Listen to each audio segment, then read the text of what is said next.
Yeah. I'm on the stream, it's not begun. That's true. Well, it says going live. Okay, now we're live. Whoops. Okay. Sorry. Are we live now? How long were we going to be like that? So the reason is because I hit go live, but I didn't Darnell, say you're streaming the YouTube studio for the live stream. You can see it behind the scenes. No. You should be able to see the draw chat now, right? I know, but you revealed it for a second. Yeah, just for a second. Oh, God. Okay, let me reopen. Sorry. So what happened was I clicked go live, but I didn't stay on the tab long enough for it to load. So it never went. Welcome, everybody. Hey, Cactus. It is Hello. Cactus in the chat. Yes, it's me. Hello. I can't even get into my own stream because there's an ad. Oh, my God. There it is. Oh, my goodness. Welcome to... Hey, watch the ad. What are you doing? No, I had to skip it. I'm sorry. Oh, my gosh. So we are playing Dawn of Worlds today, guys. Tanhony brought this game to my attention. We brought Kaktus, by the way, the greatest world builder in the Seven Seas. Hello. Hello. Thank you for joining us, by the way. So in this game, we're going to play as Also, we have gods. 1,000 subs. We haven't actually mentioned that. Oh, yeah. Sorry. Thank you guys so much for... I'm out of it. I'm sorry. Thank you guys so much for 1,000 subs. To celebrate, we are playing Dawn of Worlds, where we are gods, and we're going to build a world live for you all here today. And it's going to be awesome, and nothing's going to go wrong, and I won't mess up at all. No, not even a little bit. Not even. There's no chance. Exactly. So, welcome. So, how about we all introduce ourselves and what we are the gods of? Would you like to start us off here, Cactus? Yes. Hello. My name is djkaktus. I write. That's it. I am Cactar, the god of the sea and tribulations. From my watery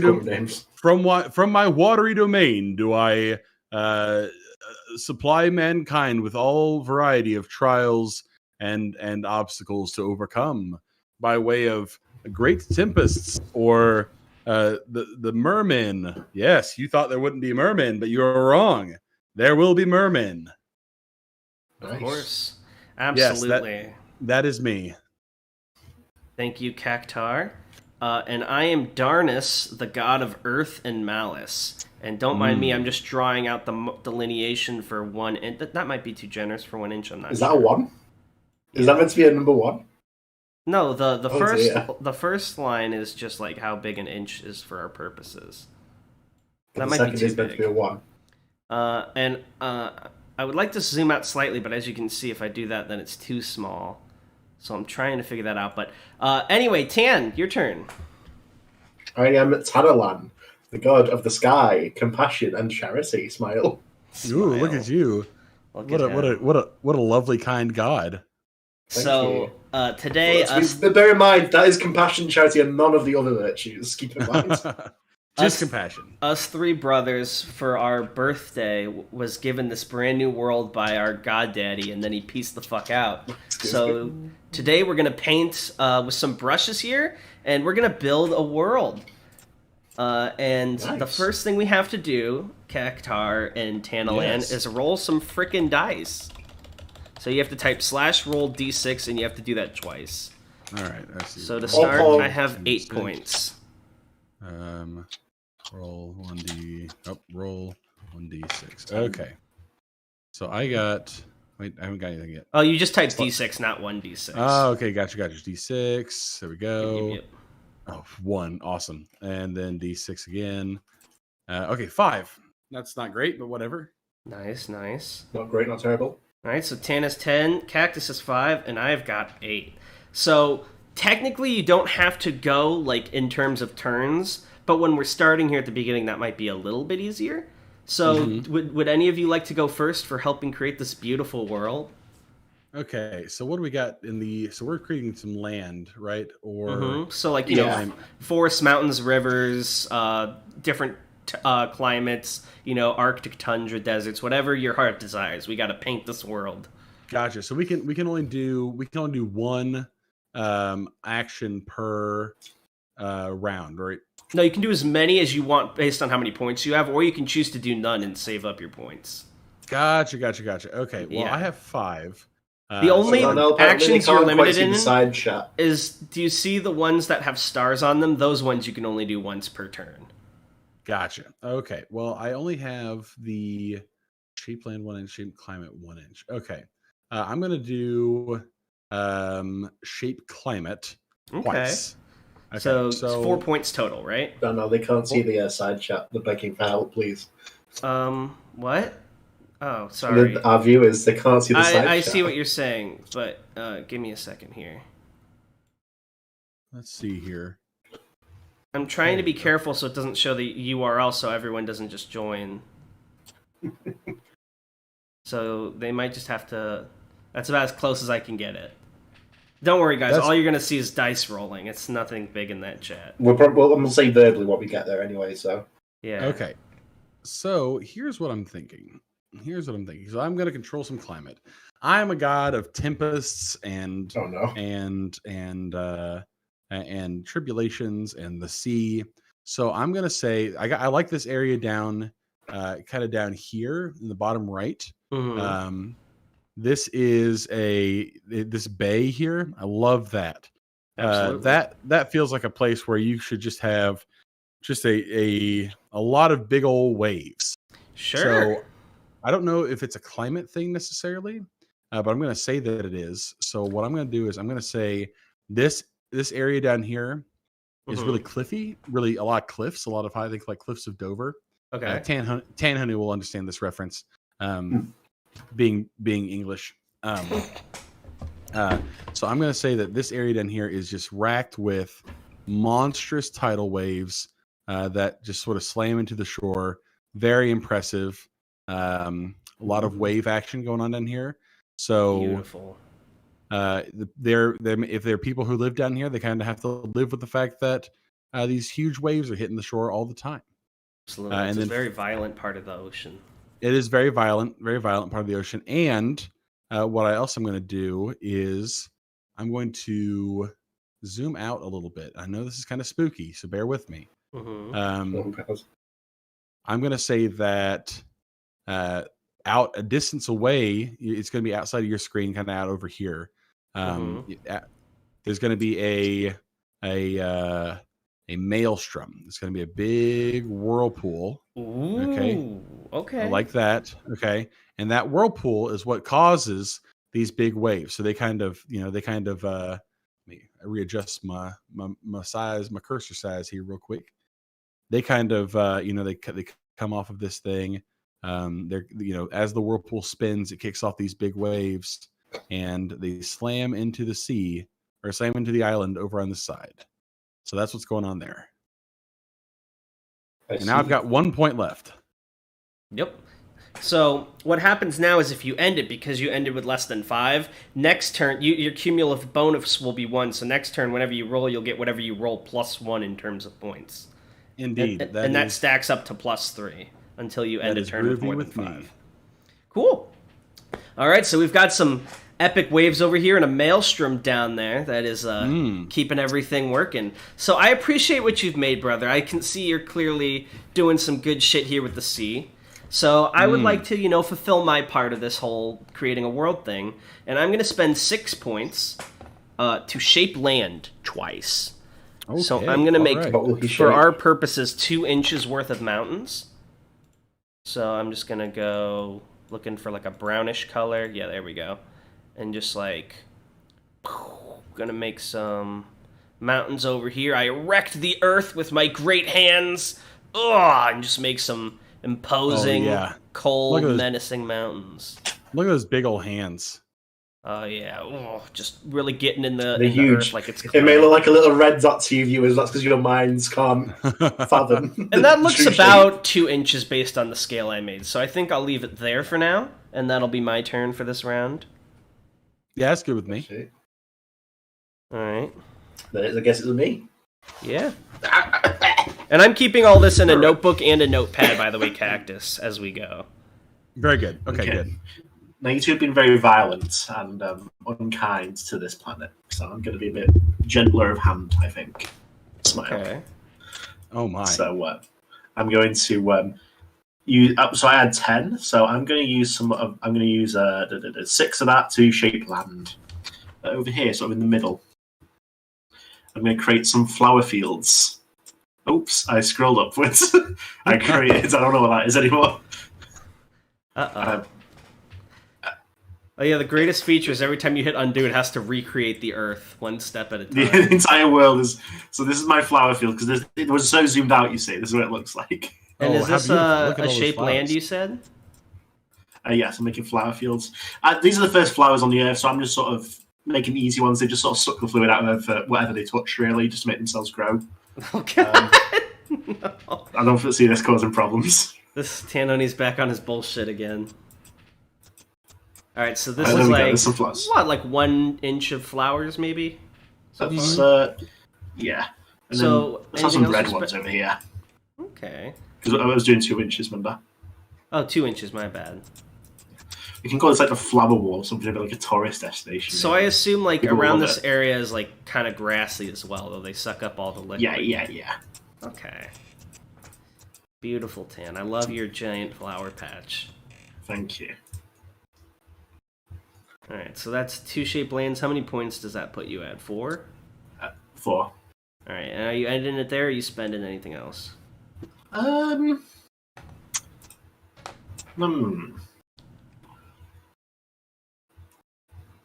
You know what? I'm going to shape some climate as well. Oh, okay. I'm thinking, looking at these waves hitting the edge of the planet here, not the planet, the islands. Uh-huh. The people who live there are going to get wet. Mm-hmm. So I'm going to make it extremely sunny around this area. Oh, what a bitch. Okay, I see. So you got like a very tropical hot beach, and then you've got like these vicious waves. You cannot swim on this beach. I'm imagining it kind of like the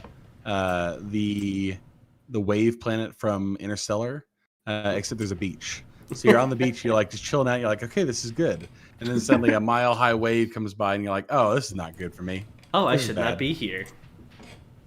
I imagine these harsh waves are going to create over time. So, by the way, I forgot to mention Cactus. In these turns, they're different based on the ages. So right now we're in the Age of Land, so every round is equal to 500 years.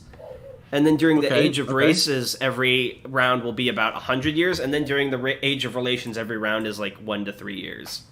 Gotcha. I'm just realizing now that I've done a real oopsie. What? And I did not properly anticipate what 1 inch was.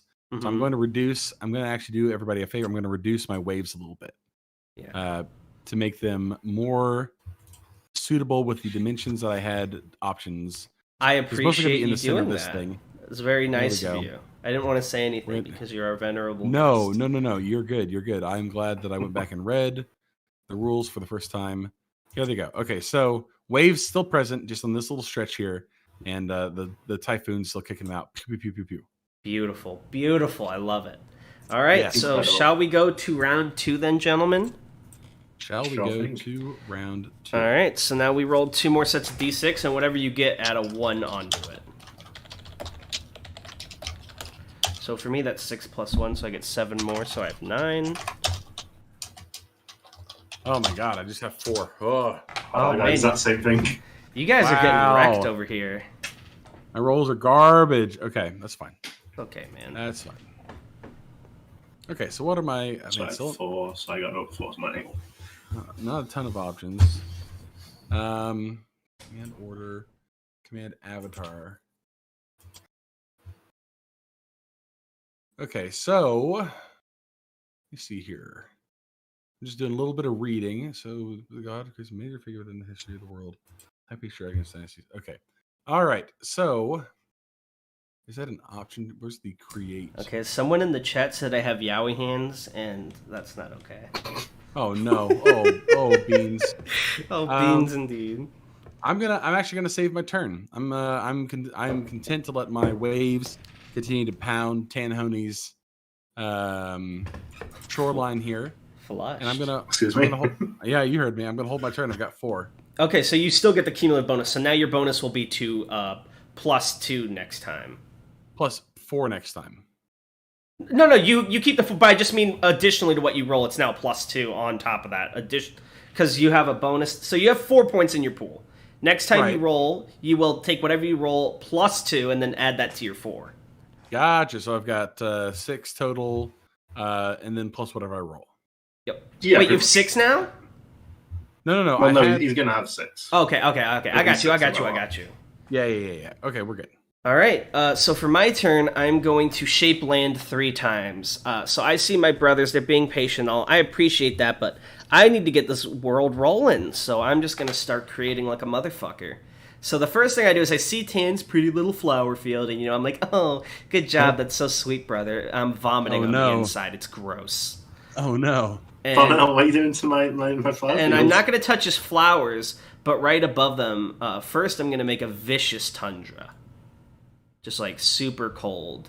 You do not want to be here. Oh no. Oh my gosh. Look at this horrifying icy wasteland. So you walk through the flowers, and then you're just hit with like death, desolation. A very harsh, think like Antarctic level climate. Not much can live up here in the way of fauna or foliage, but the creatures that do live up here and the life that does live is very sturdy. Yeah, that's the word I'm looking for. So that's about, what is that, 1 inch, maybe 2? I'll let you guys be the judge. It looks good to me. It looks that's 2 inches or so. Yeah, we'll call it 2. Based on what we put there. So I still have 1 inch to play with my 3 shaped lands. So the next thing I'm going to do is... nice. Is start making... So I made this harsh forest, right? Or this harsh tundra. And then I see cactus over here, and I'm like, you know what? I'm going to make a pleasant forest down here. I want there to be a lot of contrast, so there's conflict in this world as a god of malice. So I want to make some places really awful and some places really beautiful, so that there will be envy and conflict and jealousy. So that's kind of what I have in mind as I create this very pretty... This is more evil than my god from last time. Yeah. Oh, so this is a forest you've created over here. I see. And I'm gonna make the leaves in a second. Don't worry. No, I had some concerns. I will admit. Yeah, no worries, brother. So I, in my head, have this idea of like how the future people who will live amongst this world will maybe start to bicker over resources. But on the outside, I'm like, I was just feeling creative today. I wanted to try some different things, guys. New year, new me. Just a little bit of experimenting. Very good, very good. All right, and that will be it for my turn. All right, Tan, what do you got? So I've got 8 here. Let me have a look, see what I'm going to do with these bad boys. I'm gonna shape some land. Let's make a little island here. Let me make a little island out here. A 1 incher. Okay, that's what she said. Huh. I didn't want it to be as thick as that, but won't go away. Also what she said. Love it. Nice. This is good for me. This is an island. I don't know what's going to be on this island, but you know what? Let's make it weird. There's a big line in the middle. What does it mean? Who knows? So I'm curious, is this line like just a very thin drawn line, or is there like a giant etching, like a canyon? It's burnt into the surface. This will be like the Stonehenge of this world. Right, but is it more like symbolic, or is there literally like it's like burned into the land like as a down? Into it. It's perpetually steaming hot. I'm glad you made Pokeball Island. That's true. It definitely is Pokeball Island. Actually, you should make the right half like steaming hot red, and then the bottom half snowy. Perfect. Horrifying. All right, so shall we get to round 3 then, gentlemen? Or is there anything else you want to make, Tan? So I have 5 now. So do I get my bonus with this? No, you have to have 4 or less to get your bonus. Let's shape some climate then. Hell yeah! So 2 more points. These mountains, they need some life to exist here some one day. So I'll put some. This is gonna be rainy. These mountains near the bottom here. Okay. I hope no one slips off those slick rocks. Don't worry. If they do that, the people I will make in the future will help them. Oh, that's nice of you. The trees are not actually that big, long. Don't worry about it. It's all symbolic. All right, beautiful. Rainy mountains. Thank you, Tan. So now we shall move to round 3 of the Age of Land. Come on, baby. Daddy wants some points. Give me some points. Oh my God, thank God. Big roller. Give me another one. Oh, hell yes. Oh, 4. So 4, 5 plus 6 is 15. There we go. I'm also 15. Okay, y'all better Very see some nice. moving and some shaking here. Oh, Darnell, do we have any lo-fi ambience music? As long as it's not copyrighted, you could put it on in the draw chat. Let me find some. That might actually help fill the void a little bit. Public. It's obeying. Make sure it's like quiet too, because we can't adjust volume in here. Okay, how am I going to make sure it's quiet? I don't know, just pick a video that sounds quiet. Let's see here. Alright, so Kaktus, would you like to continue going first? Oh, I absolutely will, and would love to. Thank you for this kindness. All right, let us know in the chat how loud the music is compared to our voices, by the way, if it's all right. Okay, all right. I have decided what I'm going to do. Okay, this is good. This is good. So, here we go. So I'm. Oh goodness. Where's that coming too loud? Yeah, it's a little loud. There we go. It's okay. I can mute it. All right. Okay. So here's what's going to be. So I'm zooming in. I'm looking down here in my little bay of water, and I, Cactar, god of the seas and tribulations, see that while the land is certainly being tribulated on account of my massive waves, there are no living creatures on this earth to find tribulation. So what I do then is I reach into the soil of the sea, and I grab a handful of I don't know, like grass, like sea grass, and some fish, and I just kind of smush them all together, and I create an avatar. Yes, using 10 points, I will create an avatar. So, and the avatar. What do they look like? What's their name? Okay, so his name is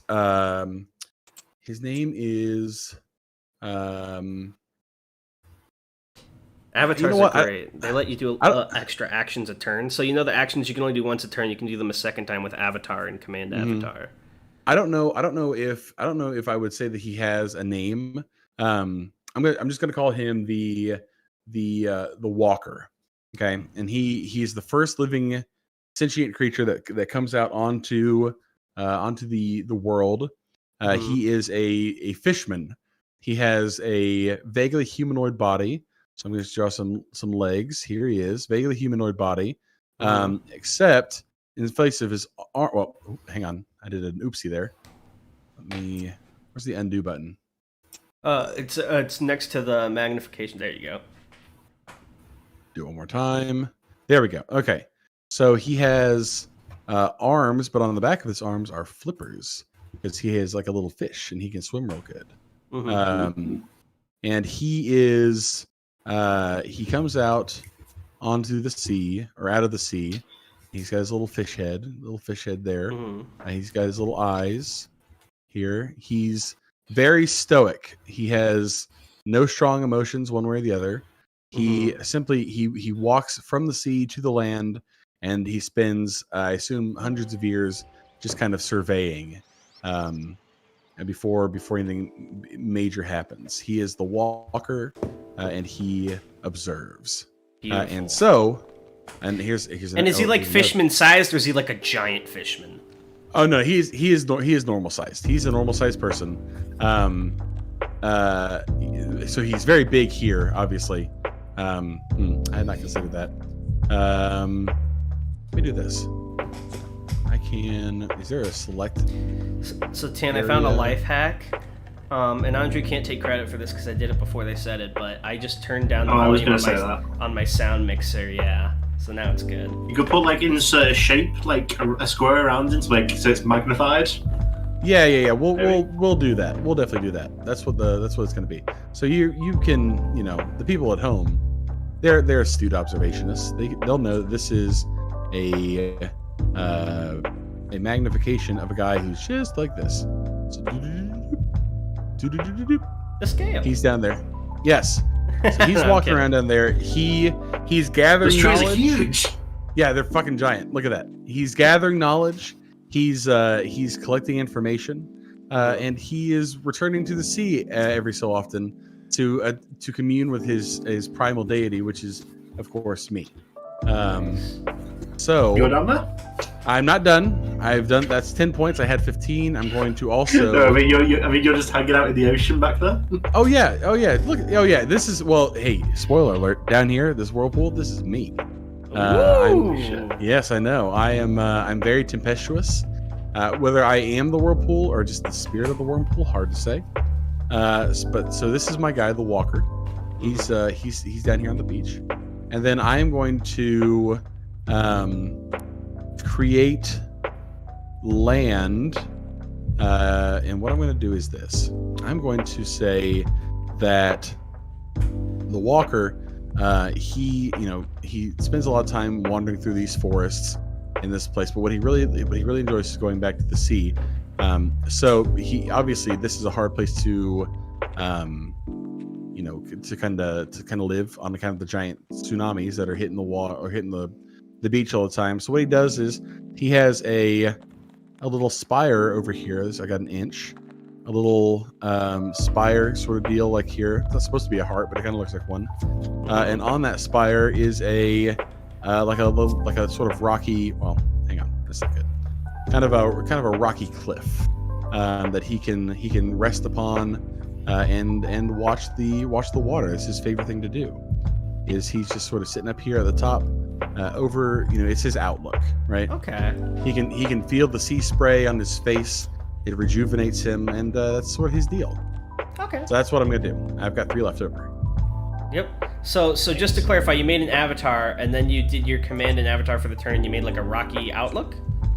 Or did you shape climate? My bad. I shaped land. Okay. Yeah. So let me double check. So I created the avatar. I can okay, I still have the points. I'm going to do this. I don't have 3. I'm going to command the avatar. Right. I'm going to command him to go on a pilgrimage to the mountains. So he is going to leave his watery home and travel west to see what the world has to offer. Oh, you don't have to spend points for that unless you're like doing something with it. Oh, so what does Command Avatar do? So Command Avatar can do a couple different things. You can use it once per turn, and it's just a cheaper way to do another action. And actions that can normally only be done once a turn can also be done twice through Command Avatar. So Command Avatar can let them command a city, create an order, command an order, create a city, corrupt or purify a city, and one time only they can create a race, and they can also gather an army as an action. Gotcha. Okay, but do you also need? So you need the points to cast Command Avatar. Yeah, then it's also the points to cast. No. Just the point. So, like, for example, a race in the first age is 22 points, but if you use Command Avatar, it's only 2. But you can only do a race once with it, so it's like a cheat code, basically. Okay, in that case, this is what we're gonna do. Mm-hmm. He spends his time. So I made my little outlook over here. Actually, here's what I'm gonna do. I'm gonna reshape this outlook a little bit because I have a new plane here. So we're gonna clear this bad boy out. Okay. We're gonna clear this bad boy out. He is he surveys the sea. He loves the sea. Yes, he surveys the sea, loves the sea, and then he's going to beg to his deity or pray to his deity, please, sweet deity, bring me an island from which I can foster a new people. And the deity, me, is like, okay, I'll see what you're doing.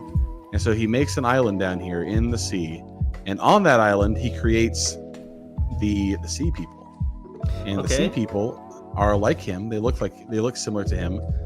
They are a fairly aquatic people. Think like Zora, but more humanish. What's their name as a race? I'm gonna call them the Otari. Otari. Otari. So now that we're making a race, there's a couple questions I have to run you through as I take the notes in my notepad real quick.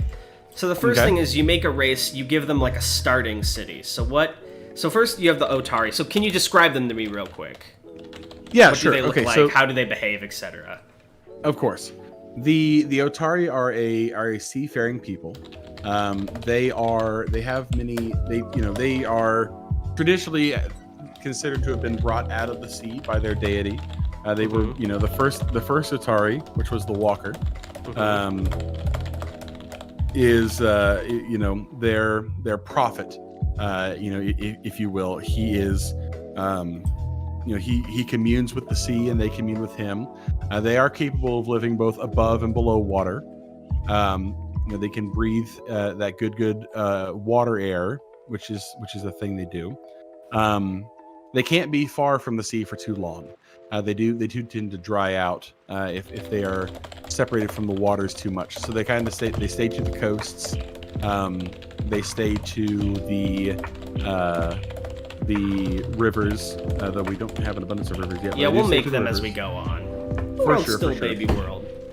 Oh yeah, they stay to the rivers. They look. They're humanoid. They have fins on the back. They have like sort of fins on the back of their arms that they use to propel themselves through the water. They have tails that are kind of fishy that come out of the back of their spine. Think of it like think of it like a dolphin tail sort of deal that starts at the base of their spine and kind of goes out back behind their legs. So if they want to sit down, they kind of have to curl it around to the side of their body, which they do.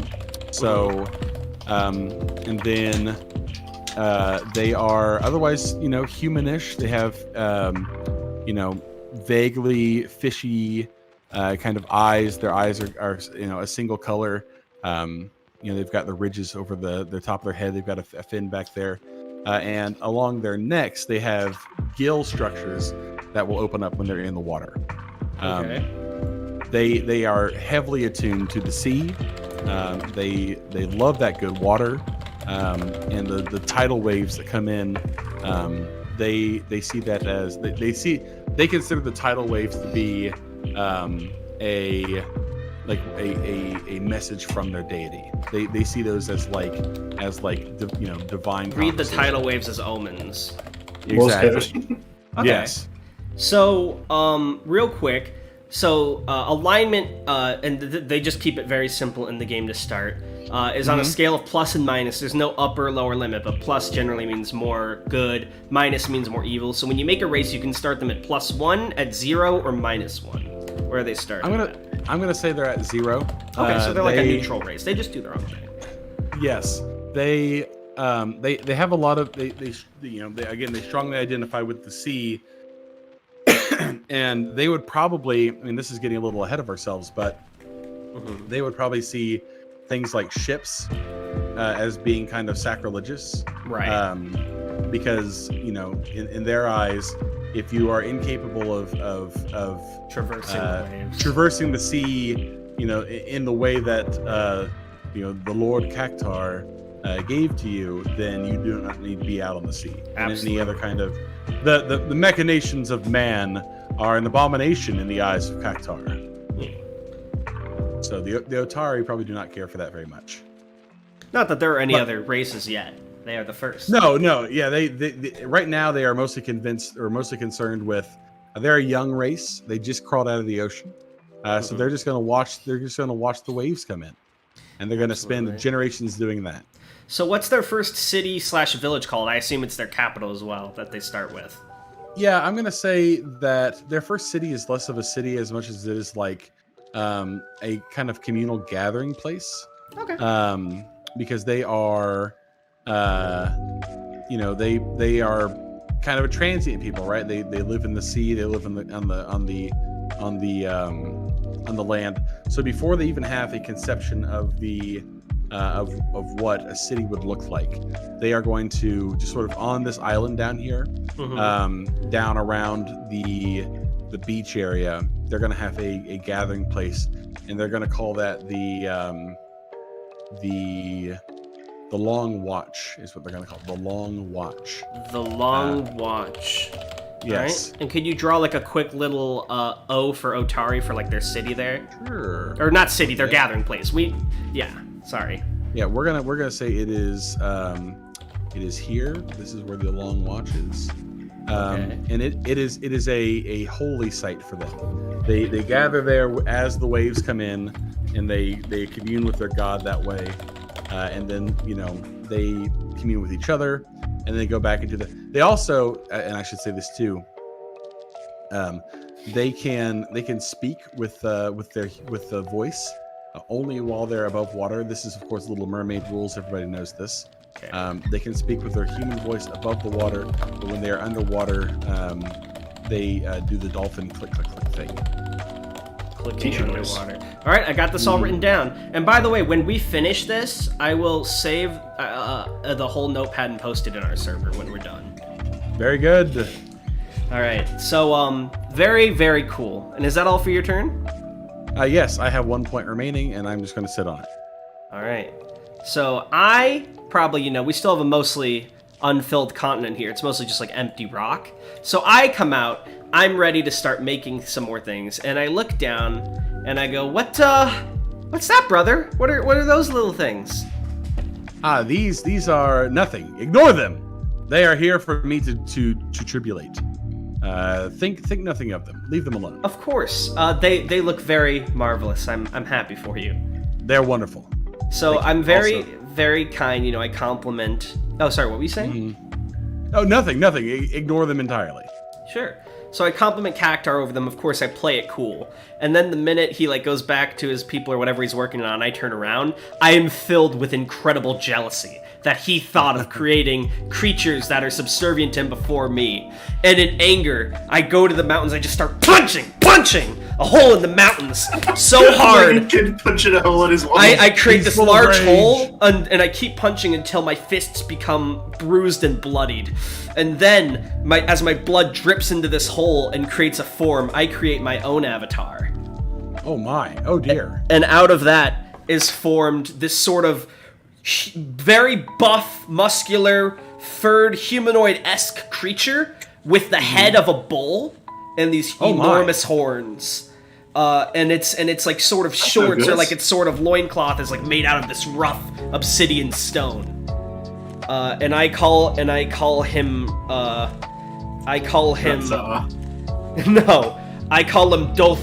Dothna, which in our godly language means rage, because I made him in anger. Dothna. Oh, he's so mad. He was so angry. And he is my avatar. Dothna, red humanoid. So he's like Minotaur-esque.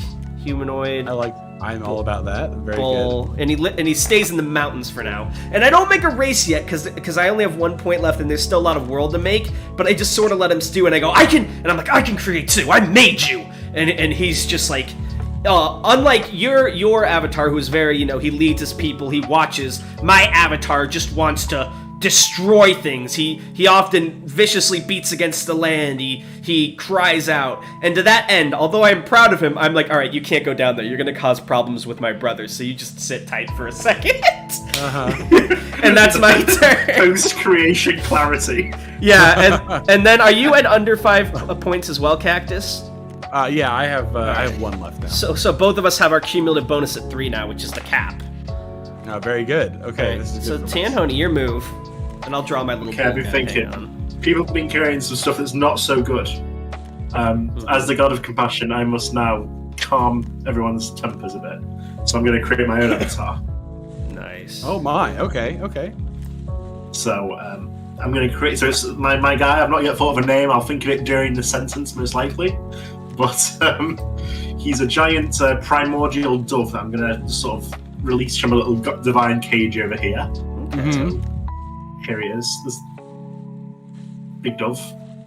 Oh, big dove. You said. Oh, okay. This is like the raven from Dark Souls, except enormous. He's surrounded by a perpetual hurricane of black feathers. So there's this big glowing white dove in the middle of the black tornado. So giant. I'm not going to draw the tornado because otherwise we can't see the dove. But that's there. I assure you. Oh, I love that. So let me write down real quick. Giant black dove, storm of black feathers. Yeah. Dove in a storm of feathers. And you said he doesn't have a name yet? He's a white dove. And, white dove in a storm of black feathers. Yeah. And he doesn't have a name yet. Let's call him Virtue. because I'm the good god. I'm nice. Feathers.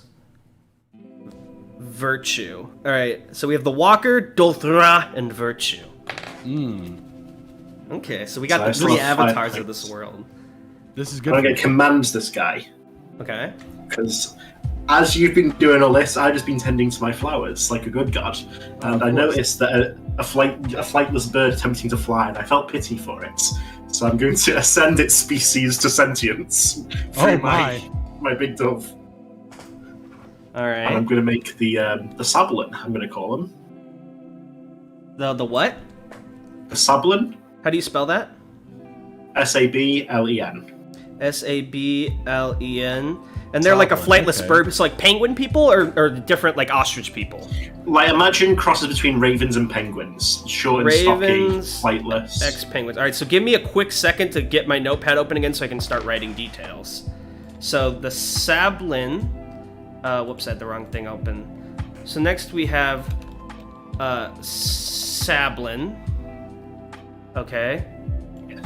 So they are flightless bird people, similar to ravens crossed with penguins. What else about them? Give me some more details. So they're sort of crafty, conniving to them, and they know of the godly combation's existence, but I am viewed as something to be tricked into giving boons rather than something to be worshipped.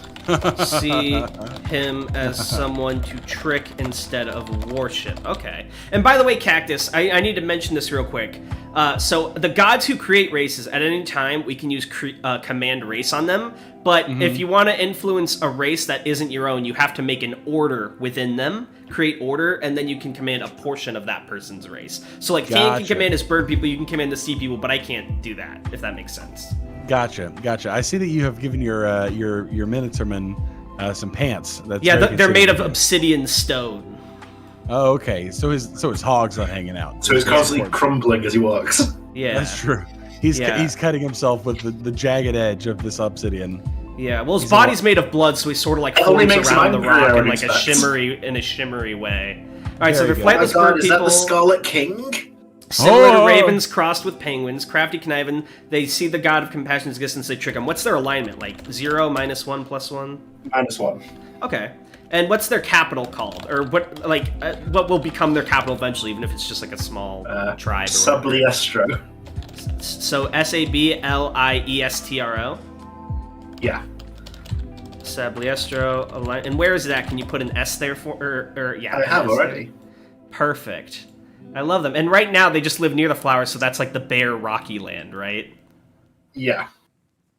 All right. And is that all for your turn? Anything else? How many have I got? I've got like 3 left, I believe. Yeah. Let's shape someone. I'll give them some grass because I'm so compassionate. Aww. And they actually did some nice prayers to me recently, so they love me. I'm gonna give them some grass. Beautiful. Here it is. That's as much as I wanted to draw. Grassland created.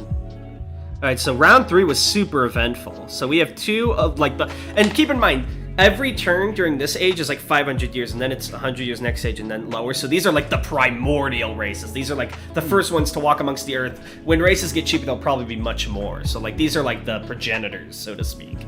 Gotcha. Very good. Alright. Is that all for your turn, Tan? Yes, it is. Alright, so your bonus should also go up to +3, Tan. And then we are at round 4. Time to roll them. Okay, let's do that. Roll, baby. Roll them bones. So for me, 4 + 3, so I get 7 more, so I'm at 8 points. 8 + 3, 11, so I'm on 13. I've got 10. Nice. I'll put it there, so I'll forget otherwise. Let me take a look here real quick.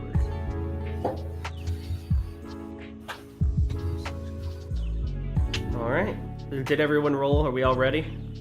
Yeah, I'm ready. Okay, Cactus, spin us off. Round 4. Okay, so my Otari they are a sort of a mindful people, right? Mm-hmm. They're not prone to fits of passion or excess or anything like that.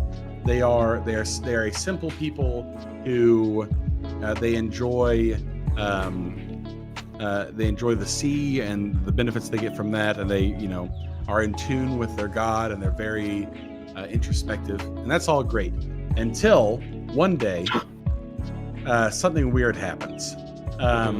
The walker who is watching, sort of watching the seas come and go. He stands up and he proclaims that he's received a vision from. Yes, he's received a vision from Cactar, the god of the sea, in the great waters, and of course his people listen to him. And he says that the people, or the Otari, the people below the waves, will never achieve anything more than just sort of their kind of transient self-reflective kind of people, unless they take action to deliver the might of Cactar to the rest of the world. So wait hold on a second.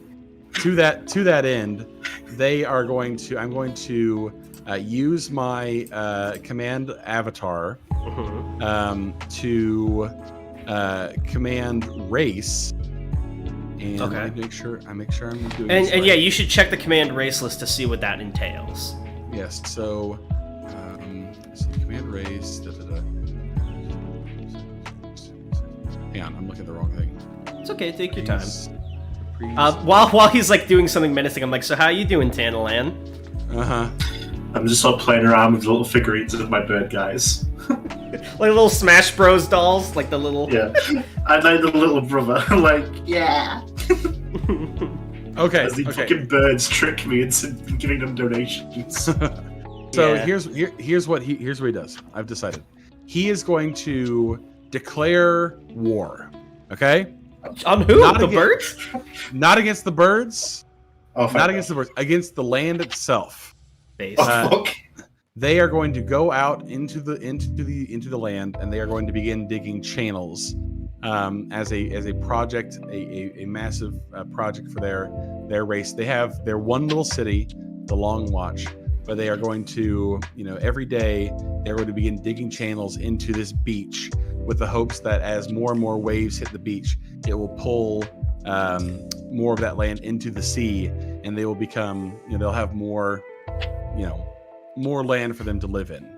Okay. See what I'm saying? Sounds a Pokemon Ruby and Sapphire. Yes, that is. I admit, I'm now seeing that. However, I'm not ashamed.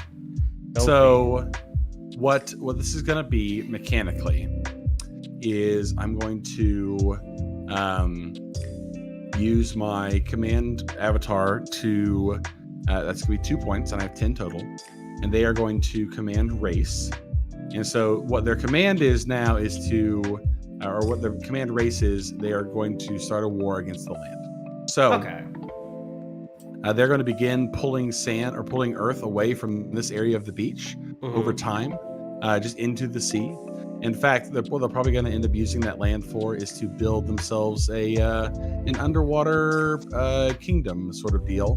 But for now, they're just pulling sand or pulling earth away from the beach. So with my other 8 points, I look down upon them and I see that this is good, and I'm all about it. And I'm going to fulfill their. I'm going to sort of answer their prayer so that they know that this is good by sending a monstrous tidal wave from my swirly domain home down here.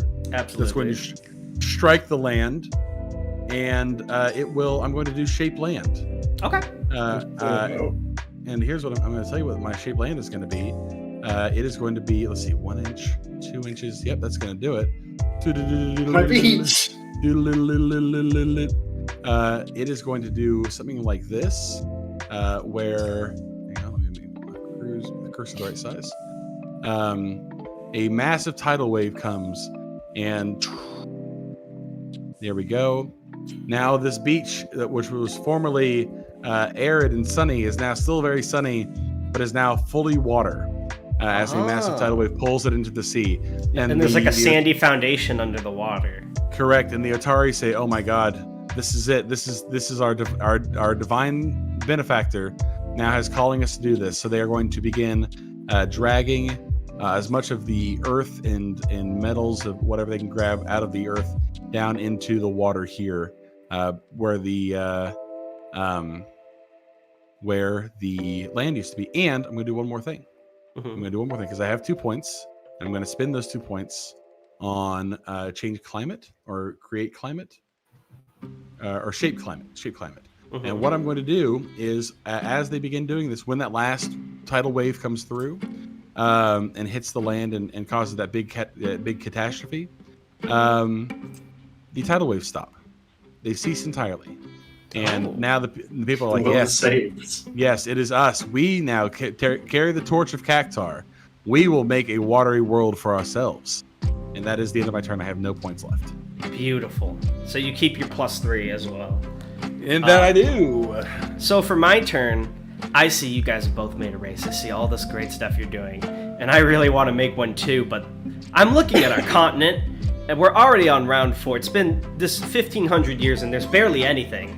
So as I assume the older brother, based on what Tan said, I know that I need to make things. But I'm very sad, so I pretend I'm fine, and I go to the rainy area and start crying so my tears blend in with the rain.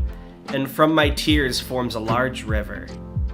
Oh, you know, my people sure do love that. Oh, you don't want to go near the flowers. So I do shape land twice. That's about 2 inches of river, and I make this, and my tears make this large, beautiful river. And when asked about it, I pretend it was something very intentional and beautiful I did. Of course, yes. To help the people, but it was just, my sadness. So far... You the god of malice, you like the god of sadness right now. Yeah, well, my sadness, sorrow will turn to anger later when there are more races around. But right now we have a world to make. We really got to get this thing going so we can get to all the fun parts. Beach dragged in... So I'm writing down my notes. Beach dragged into ocean, river created. And that's my turn, by the way. I have 2 points left. So up to you, Tan. Okay. Let's think. I'm going to do some shaping land as well, because you're right, there's nothing here. Yeah.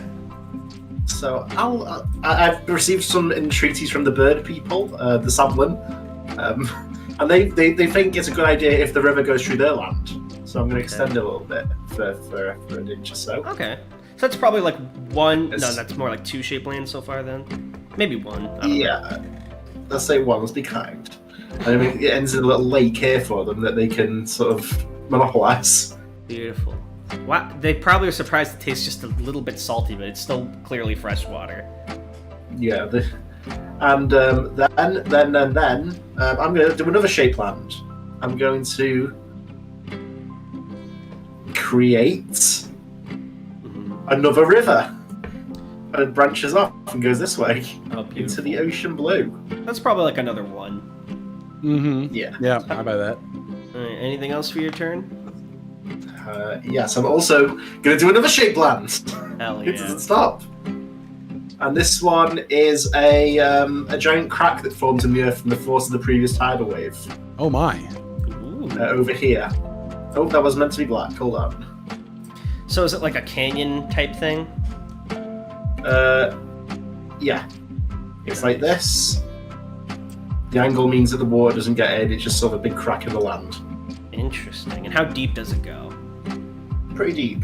That's why I'm going to color it in black. So, like, deep within, it can be climbed in and out of, but it takes a while, or deep, like, no one could ever traverse this? Current technology would not allow it. Okay. Fair. Alright, anything else, or will that be now that's my turn? Okay, so let me write this down real quick, just so I keep track. More river, crack in earth. Alright, so now we're going to round 5. Oh, very exciting. Very exciting. Here we go. Alright, so let's roll them, lads. 4, 6, give me the big roll. 5 plus 3. 8. Oh, hell yes. Hope you guys are enjoying so far, by the way. If there's anything you want to see on the world, I'm not going to promise you guys that we'll, like, do what's requested, but if you have, like, ideas, I mean, post them. I will. I'm the god of charity. I don't have a choice.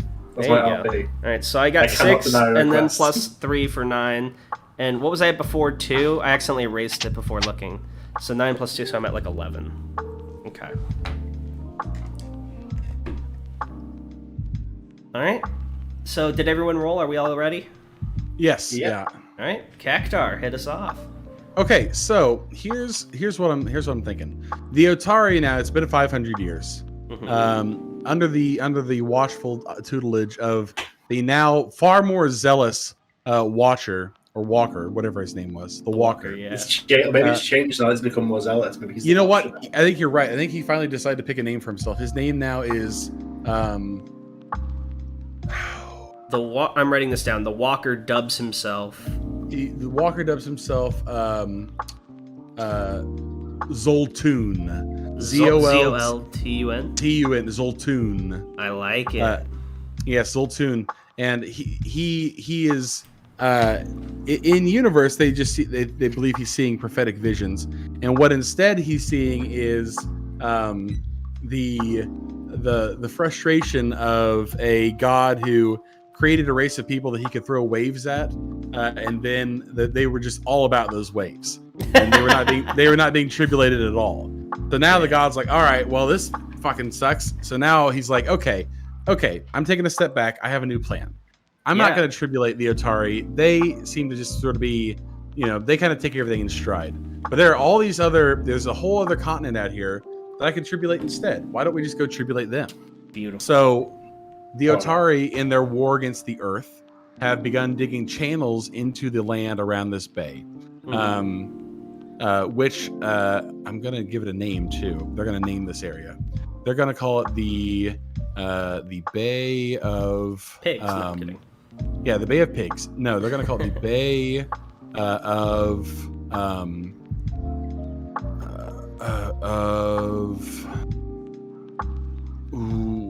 they're going to call it the Bay of Desperation. Ooh, I like that. Or Desperation Bay, as that is the kind of feeling that they got when they first came out here and saw the sea. They felt a desperate longing for it, and a sort of desire that could not be satiated. I just spelled desperation wrong. T-I. It's spelled different in this world. There is a text function, by the way, if you don't want to write it by hand. Oh my god, okay, well, we'll come back to that. So I anyway, actually like it. Your handwriting's pretty. They've been digging their channels in here, and what that has accomplished is something very interesting, which is to say that this whole area now around the Bay of Desperation has turned into a full-on bog. Really? It is. Yes, it is. I'm going to show you what it looks like. So I'm going to do Shape Land twice, and what that looks like is this whole area. Well, how are you doing that? This is the highlighter. Oh, that's cool. Yeah, this is the highlighter. So they're He's a real god. in digging the channels here. They've created a bog, and the bog's like damp, grassy land, right? Yeah, it's like a swamp, right? It's like I got you. Yeah. So it's got these little reeds sticking up out of it, sort of like this, and it is tough to get through. It's very thick, very swampy, as you can imagine, being a swamp. But the Otari fucking love it, and they just sort of see it as the next step in the land communing with the sea. And while I'm doing that, I'm going to change climate, and this whole area over here now, as a payment for their good service, what we are going to do is we are going to do this. Actually, we're going to do this. We're going to do this. And then we're going to create some clouds. It is constantly raining here. Okay, so it's like climate. So a little bit cheaper. Yeah. This is climate. This is actually I had 8 points. I used change land twice. This is my climate. This is change. This is going to be just rainfall, all in this bog all the time. It is a wet, swampy area. All day, every day, and that is that. So now the Otari kind of, they have been over years and years pulling the land into the sea, creating this bog, and they love it. It is, they feel a longing in their heart that they cannot satisfy because their great waves are gone. They're also very, they have a lot of issue with that. They like those waves. We're big fans of the waves. Waves are gone now, and they're like, oh, did we do something wrong? Well, we better destroy the land faster. Anyway, there we go. Beautiful. That is it. I have 0 points now. I'm loving watching you create this world, by the way. I'm very interested in the lore you make. So someone asked in the chat real quick how the Minotaur was created. It was not like in Greek mythology. It was made out of rage and jealousy for Kaktus's avatar. I punched the mountain, and then my blood filled the hole and made Dothna. It wasn't like some weird Zeus sex thing. That we know of. Yeah, trust me, it's not. You made a hole in the mountain. I believe that part. What happened next? Oh, shut up. Alright, so next it is my turn. So we really need to get this world made so we can get onto the... Wait, real quick, fuck, I forgot to take notes. I was like so enraptured in your storytelling, Cactus. Hang on, let me write down. Bog created, rainy weather. Okay, so I take a deep breath, I calm down a little bit of my rage and jealousy. These races have been around for 500,000, over 1,000 years now, so I've started to chill a little bit. I'm like, all right, get the world done, then you can join your brothers. You have to be the big brother here. So I'm gonna start making... I'm gonna shape land 3 times, so spend 9 points. And I'm gonna make a bunch of grasslands. Okay. So first I'll make some here. I'm gonna assume this is like an inch. And then I'm gonna make some kind of around this area, and how many inches is this so far? Do you think I could go like a little further? That's probably fine, yeah. It's within the same inches, eh? So something like this, or is that too much? That's too much, maybe. There. Okay, let me erase a little. How about like how's that? The 3 shape lands. Okay. So I do that first. So I've made a bunch of like fertile grassland. Lots of, not like Tan's beautiful flowers that suck up everything, but like, there's flowers, there's trees, foliage, some like small game and whatnot. There's like a little bit of a life cycle going on here. No races yet, but looking at like, the deer and the rabbits and the wolves and the foxes makes me feel a little bit better. Mm-hmm. And then I spend my last 2 points to shape climate, like my brother Cactus did before me. And actually, I kind of miss the beach he had. So I make a small little beach of my own on the other side of my mountains. Very good. Okay. And so probably this is like within my inch parameter, hopefully. Is that too big? No, that's fine. It's fine. Parameter. Yeah. Okay. And that's exactly all of my points. So that will be it for me for now. Right, okay. So I guess it's me. Yep. So I've been receiving requests. As I said, I have to follow these requests. So Gooday did ask for monsters. So that would probably be a create race if he wants them to be sentient. So that's like 20. So it's going to be create subrace. Okay. How much is that? So I've been looking at these Otari. Mm-hmm. So I have 12. So that's 5. Leaves me with 5 after this.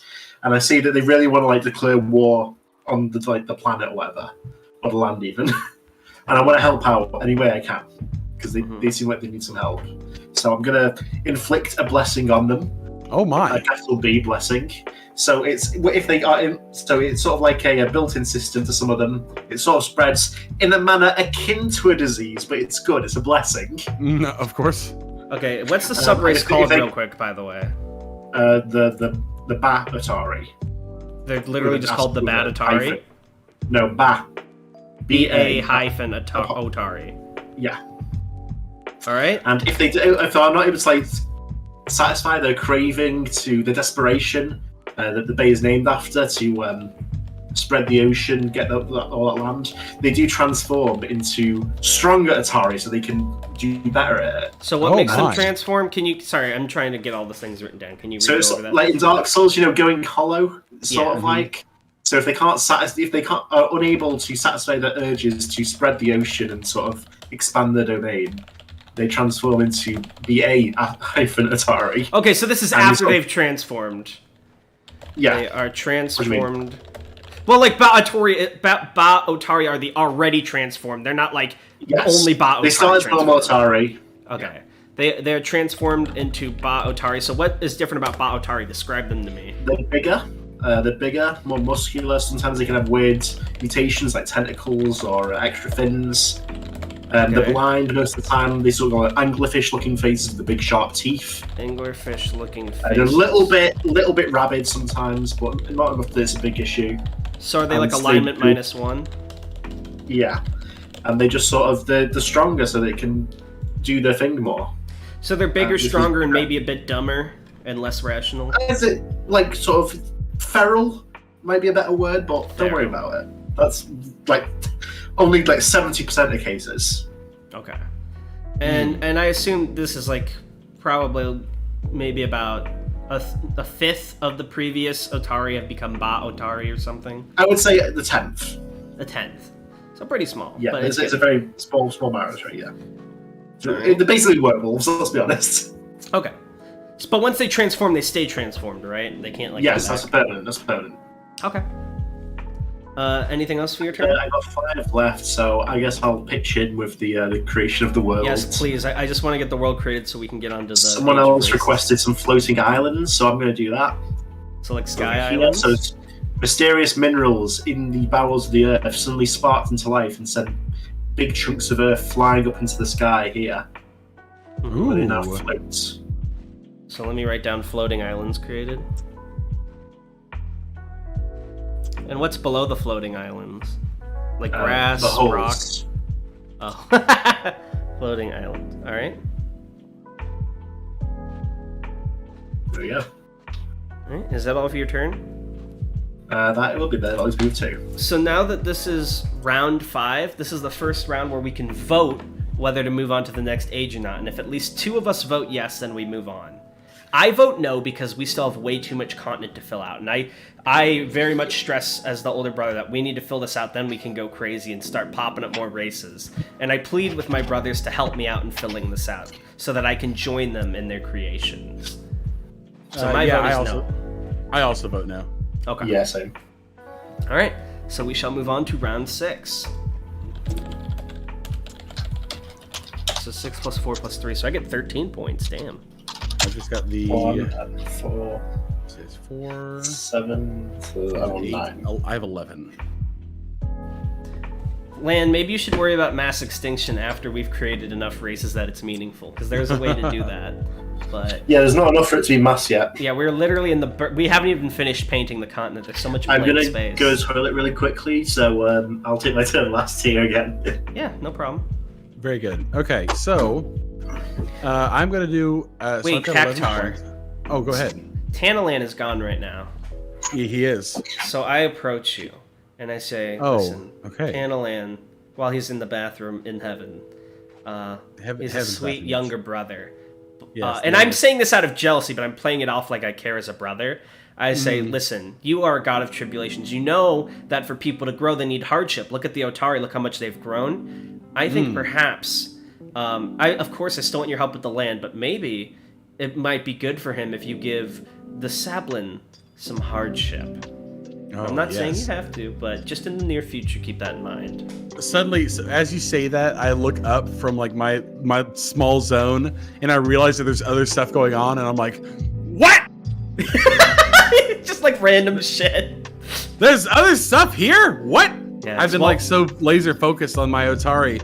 I'm like, oh my gosh. Okay. And so then I send a message to this old tune, and I say, there is a race of bird people that you need to go do something with.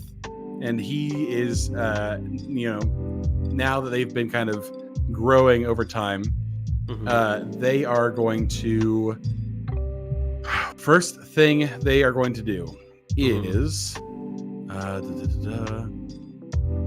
what's the process for creating a city? There's a create city command. You can also do it with your avatar. Basically, you just choose it, then you mark a spot with it, you describe the city a little bit, and you put a O on the map where it's at. Gotcha. Okay, so what's the process for changing alignment too? So there are 2 ways to change alignment. You can change the alignment as a race, which alters the scale for your entire race everywhere, and you can change it in just a single city. It's Purify Corrupt. You can only do each one once per turn, but with your avatar, you can technically do it twice if you still have your command avatar. Gotcha. And keep in mind, in order to purify a corrupted race, you have to have an avatar present, so you can't do like 2 different cities in the same turn. Gotcha. Okay, this is good. This is good for me. So here's what I want to do. Mhm. I gaze my godly gaze gazes out over these empty plains, and I see these what are they called? The Sablin. Sablin. I'm like, oh, these fucking birds. Okay, I see. But then I'm like, okay, my people need a way to get there, because crossing all this land, the Otari can't cross the land because they're watery people. So Of course. I give them a divine blessing, and by that I mean I command Zoltun to build a city in the swamp. And Okay. what he builds is an iron citadel. I'm going to show you what it looks like. Hang on, let me do this. He's going Be to careful build- if you're pasting an image because it pastes really weird. Oh, you're just gonna draw it. Okay, good. Yeah, I'm just going to draw it. Ooh, you can paste an image though. Interesting. Yeah, but trust me, don't do it. It's always too large and it's hard to get rid of. Yeah, no, I'll just draw. Okay, so it's got a wall here. And what's the city Small called, wall. real quick, by the way? The city is called the Dreadwatch. So they've got the Long Watch, and now they've got the Dreadwatch. And the Dreadwatch is just a single tower, and in the tower is a. So I guess I'm doing a create city. Yes. Yeah, large And- iron citadel. And I assume, like, Yes. you record this, they don't have, like, the means to build the iron yet. Correct. You made it Correct. for Yes, I made this for them, and it's probably not iron. It's probably stone. It's probably stone. I should have said that. It's probably stone. But them. All right, I'll make it stone. I'll write that down. out of the top of it flows. There's an infinite spring of water at the very top, and it flows down, cascades down the side of the structure into a pool at the bottom. But the difference between this pool, so you see, normally the water would just flow towards the sea, but this water flows in the wrong direction. This water flows inland. So I'm doing Shape land. so I did command avatar, Mhm. which is 2. I have 11. Command avatar to create the city, which they've done that, and now I'm going to do shape land twice. That's 6, 8, so it's 8 total. And what that does is it's going to create a series of small rivers that go snake out into the land this way, sort of like a tributary system, but the water is running in the wrong direction. This is all kind of in anticipation of, and they're not big rivers. They're things like small channels. Okay, and this there's is sort of all- like, what's between them? Like rock, grass, bog? Probably I should probably do that too. I'm gonna say mostly bog. In fact, I'll do this kind of thing here. I think a little bigger. This is all bog in here. Bog. Tan? Hello. Oh, Quick Tanhony, update. hello.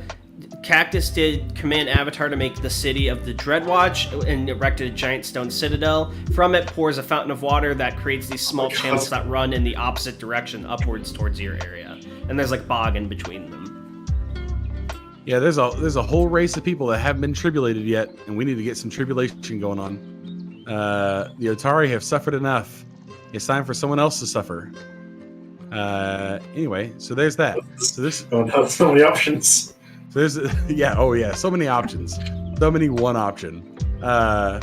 So this is the bog here. I'm gonna create some more reeds sticking up out of it, so you know this is a bog.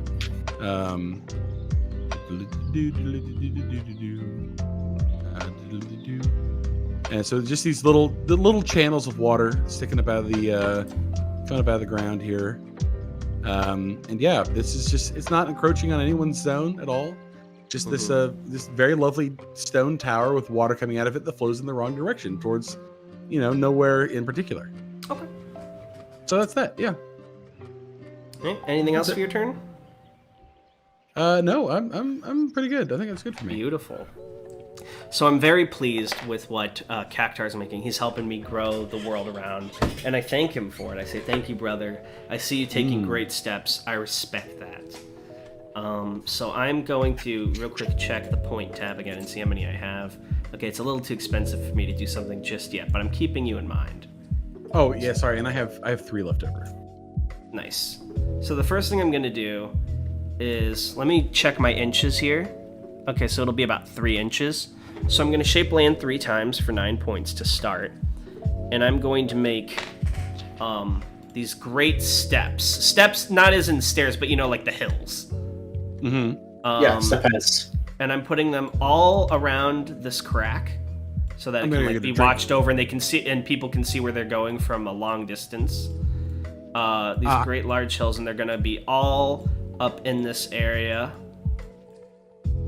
I'm gonna go get a drink real quick. I'll be back in a second. Sure. And then, so I spent 9 of my 13, so I have 4. And then I'm gonna shape land 1 more time, putting me at 1 point left. And I'm gonna create some more forest because we need a little. There's not really enough trees to support living races. And I want my brothers to, be successful. So I'm gonna put some trees, sort of near the saplin, like a little bit of a forest around them. Nice. So they can That's great. And they can roost in them if they feel like pretending they can fly. They've been praying a lot that they're all dying because they don't have any trees to cut down. I'm so happy. Well, from my trees grow apples. They love apples. They're always praying for more apples. Well, maybe they'll know what God actually cares about them. Smile. What do you mean? Every time one of them prays for an apple, I just give them an apple straight there. Nice. Steps created. Apple forest made. Okay, and that will be my turn, Tanhony. Your move.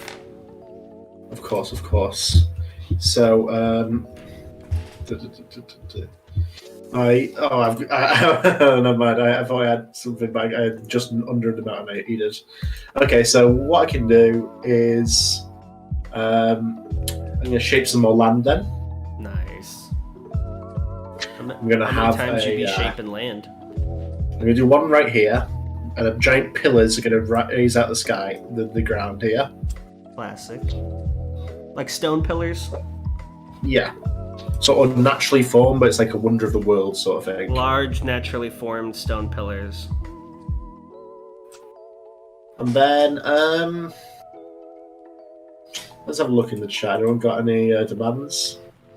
People are asking about sphere earthers and claiming this world should be flat. Someone wants a race akin to Joe's. I will say, if you want like race and like specific things, you might want to wait till the age of races because those will be much cheaper. Right now, we need to fill out our. I keep thinking you're saying the age of racism. I keep thinking that's what you're Sorry, no. The age of like creating races. Like my friends here got a bit of a head start and got a little race happy, but like typically that happens in age 2. And then I'm just gonna fuck around with another shape land. Let's have a big spiral. And what's the spiral like? Is it curved into the earth? Is it like it's like a ground pool. A ground whirlpool in the ground. So it's like mud. Yeah. Like a big quicksand pit. Yeah. Maybe put some like brown in there. Sure. So I'll write large quicksand pit. And anything else you making? No, I'm gonna save the rest. How many points do you have left? I have 3 now. Alright. And we'll wait till Kaktus gets back so we can take the vote and get to the next round. Sure. While we're doing that, why don't you are you able to like show off a picture? Why don't you show off the new April space cover? Okay. He's been showing it off everywhere else, but now I know. I'm just nervous about like opening a new tab on Google and accidentally showing something or doxing myself. Live on stream. Just so like, open the file. I'm just trying to be careful. Okay, so 8th Royal Road, Aetheral Space. I see Ethereal Space, which was your old one. There's Aetheral Space. Okay, give me a sec.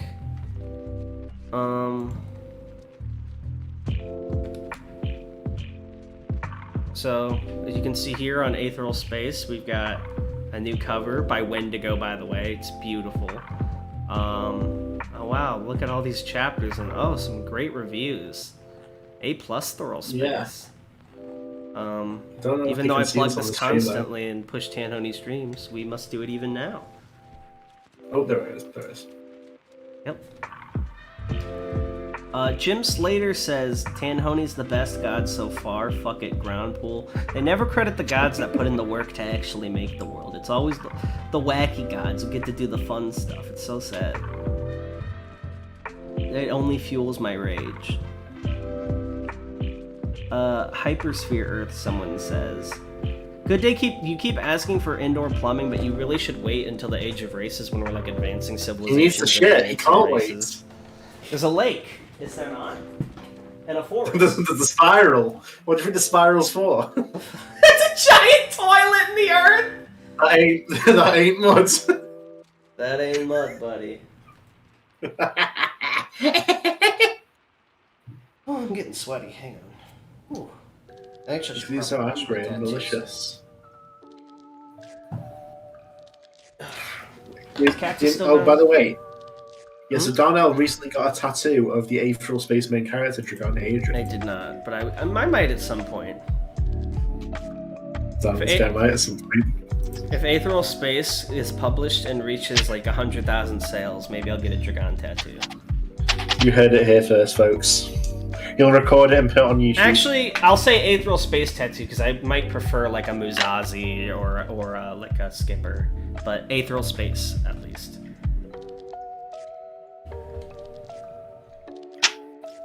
I haven't seen the new Aetherial Space cover yet. It's so cool, says Benji.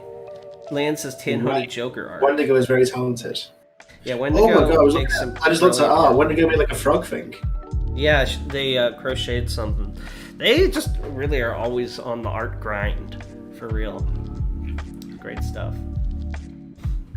I'm not sure what to talk about when Cactar's not around, Tanhony. It's not like we have a podcast where we talk for hours. Yeah, but usually we have like an SCP to jab at. And I'm just looking at like MS Paint Baby's first map. Oh, he's coming back. Hang on. You can hear him. He's coming. Hang on. Cactar? Okay, I can barely hear you. Hello. Because he's far away. Can you put your mic a little closer? I'm right here. There he is. Alright, so let me give you a quick update. I made some steps, and then I made a forest around the sapling with apples. Tan made a giant ground pool and some stone pillars. I see. And he calls the ground pool the Earth's toilet. It's like a giant quicksand pit. It swirls. Alright, so now that it's the end of round 6, we take another vote. I vote we still stay in the first age. We still have a lot of land to shake. Yeah, I think maybe one more round there. I do too. Hopefully my brothers will help me out. Oh yeah, for sure. Hint, hint. So we can start doing the fun stuff. He's so malicious, you can really tell. God of passive aggression. We just have so much empty space. Okay, so we need to roll. 6. Yep, roll time. 6. 1. And 3 plus 3, 6. Oh, it's gonna be a quiet round for me. 10 plus 3, so that's 13 more points. Puts me at 14. Alright, Cactar, what you doing? You got 6 points this round. You can do a little bit. I can do a little bit. And I'm probably gonna do it through my avatar. Let's see here. Let's see here. Great city. Great order. Command order. Okay. Okay, so here's what I'm gonna do. Zoltun, now seeing the inroads. Actually, I'm gonna do 2 things first. So I've got 6 total. No, I've got 6 total. So first thing I'm gonna do is I'm going to finish my waterway. My waterways are now going to connect up to this lake. In fact, they're going to connect here and here, and they're going to go through these steps over here to there. And so these bird people are like, "Whoa, what is this? What's this weird water coming up here, going in the wrong direction?" Flowing up in the rocks. Must be very friendly. So that's like a shape land or 2, maybe. Yeah, I'll just say it's. I'm just saying it's a 1 inch. Well, 1 yeah, inch sort of. I'll give you 1 inch just because I'm trying to fill out this map. That's fine. Of that. At the same time, Zoltun is going to go to the Dread Watch here, and he is going to begin raising an army. Okay. And I assume there's more bog between the channels, right? Oh yeah, I need to do that too. Channels expanded. Zoltun raises an army. Yeah, Zoltun's going to raise an army. So I believe it's command order to move an army, or like your avatar could also do it if you didn't already command them to make it. That is so. That's what he's going to do. He is going to. I have commanded my avatar to raise an army, which is an item or an action I can do with command avatar. Yes, sir. So he's going to raise an army. So I imagine, based on our technology, it's like a bunch of fishmen with like spears, maybe made spears, of the stone from the citadel. Like yes, so their whole their weapon of choice actually is the scythe, or the scythe rather. The scythe. Ooh, okay. Scythe, to chop through the reeds as they travel. Yes, they are reed choppers for sure. They are going to be chopping through those reeds and through the next. I mean. They're kind visitors. Obviously, no need to be concerned about anything here. Let's just do some more reeds here. And these bird people may be curious about what all this is going on over here, as the waters have kind of encroached up over the land, fulfilling the original prophecy. The Zoltun feels like this is divine providence. He's just bringing people into the sea. Absolutely. So his army, I'm just going to I'm going to do the thing that like I think army people do when they're trying to depict a military unit, which is I'm going to do this one of these guys here, and then I'm going to make a line through it to signify that it is they're raising an army right here. Nice. Okay, there we go. Awesome. My move? Yes. So, trying to close out the creation of the world as fast as possible. I spend 12 points, giving me 2 left to shape land 4 times. Or actually, yeah, shape land 4 times, and then I spend my last 2 to shape climate again. Okay. So the first thing I do with shape climate is expand this beach a little more. So, I'm like, all right, let's get this show on the road. Give the speech like another inch or so, maybe make it a little bit fatter. And then, with my 4 shape lands, I'm gonna, hang on, let me just eyedropper it. I'm gonna make 2 more inches or so of grasslands behind the mountains. So, and within these inches, within my span, in that same area, I also make a river that runs through it from the mountain as well. And then, so that's like 2 inches of that, and then I have 2 inches left. I'm going to make some forest up and around here. Sorry, give me a minute.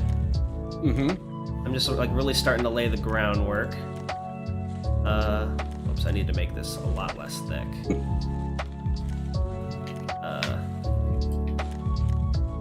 Sorry about that.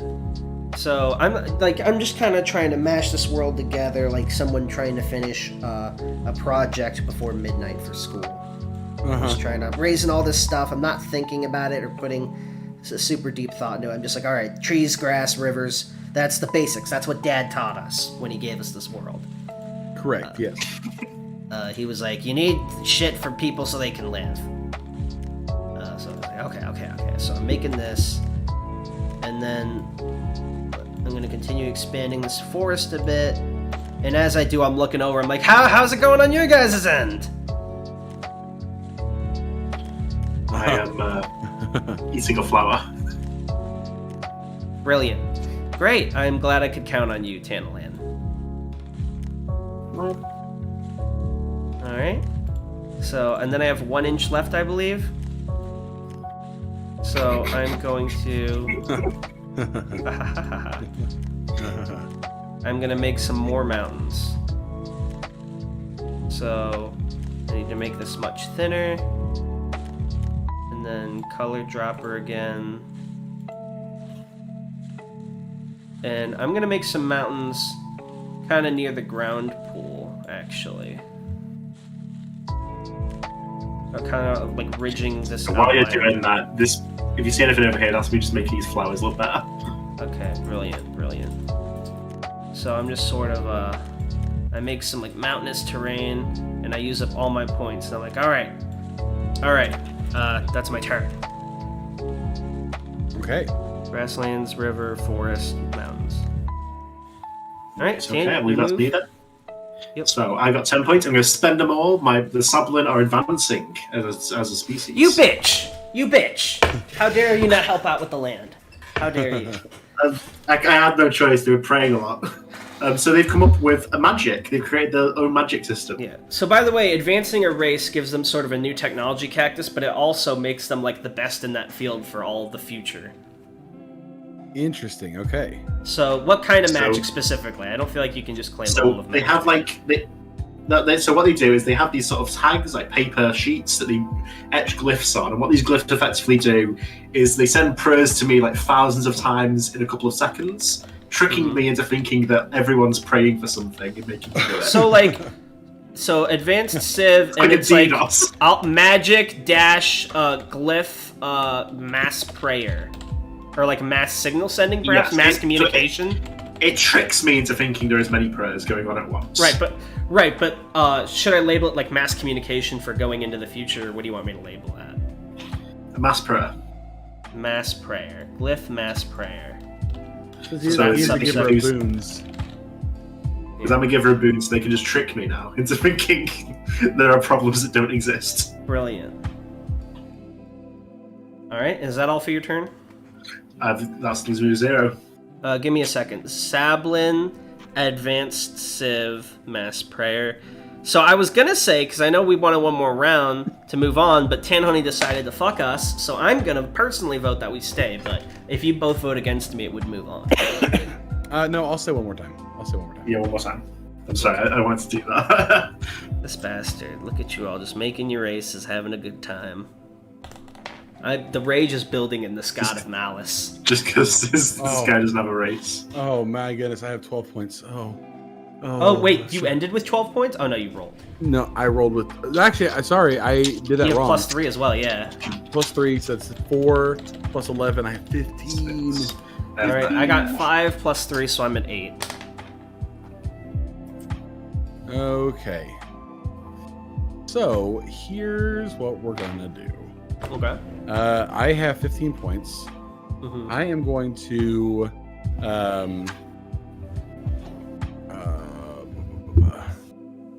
I'm going to do 2 things. I'm going to... actually, you know what? I'm going to do 5 things. I'm going to shape land 5 times. Okay, so like all your points? All my points are going to go into shape land. Thank you. And what I'm going to do is... so what I'm imagining down here in sort of the whirlpool, kind of, the waters were coming up this way. I think the Otari kind of see the water as sort of a force that pushes in. They see the tides as a way for the sea to, or they even see the waves as a way for the sea to take from the land and bring back into the sea. That's sort of their whole religion, is that they are destined to take from the land and bring into the sea. That's their whole thing. But while they're doing that, what that has caused is a sort of northwesterly wind to blow here. And while that is moving, a lot of the swamp up in this area, what it has done is over here on the right side, it has caused a lot of sort of arid plains to form. These sort of long, dry patches of sort of dry grass. Think like the Dothraki plain. Yeah, it's very much a savanna. I'm going to use 2 of my 5 on this, just to sort of like flesh this out. So these floating islands, are now sort of floating over almost like a salt flat, right? Mm-hmm.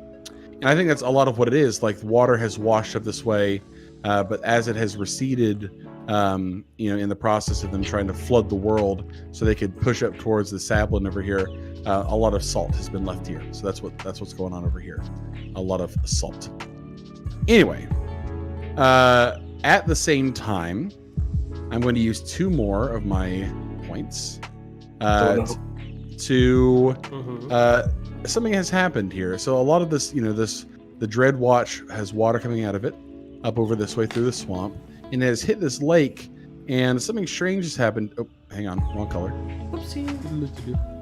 Something strange has happened to the lake, in that it is now enormous. Nice. Big ass Great Lake. It is now a great lake in the center of the island, or a center of the continent, rather. It is all this up here.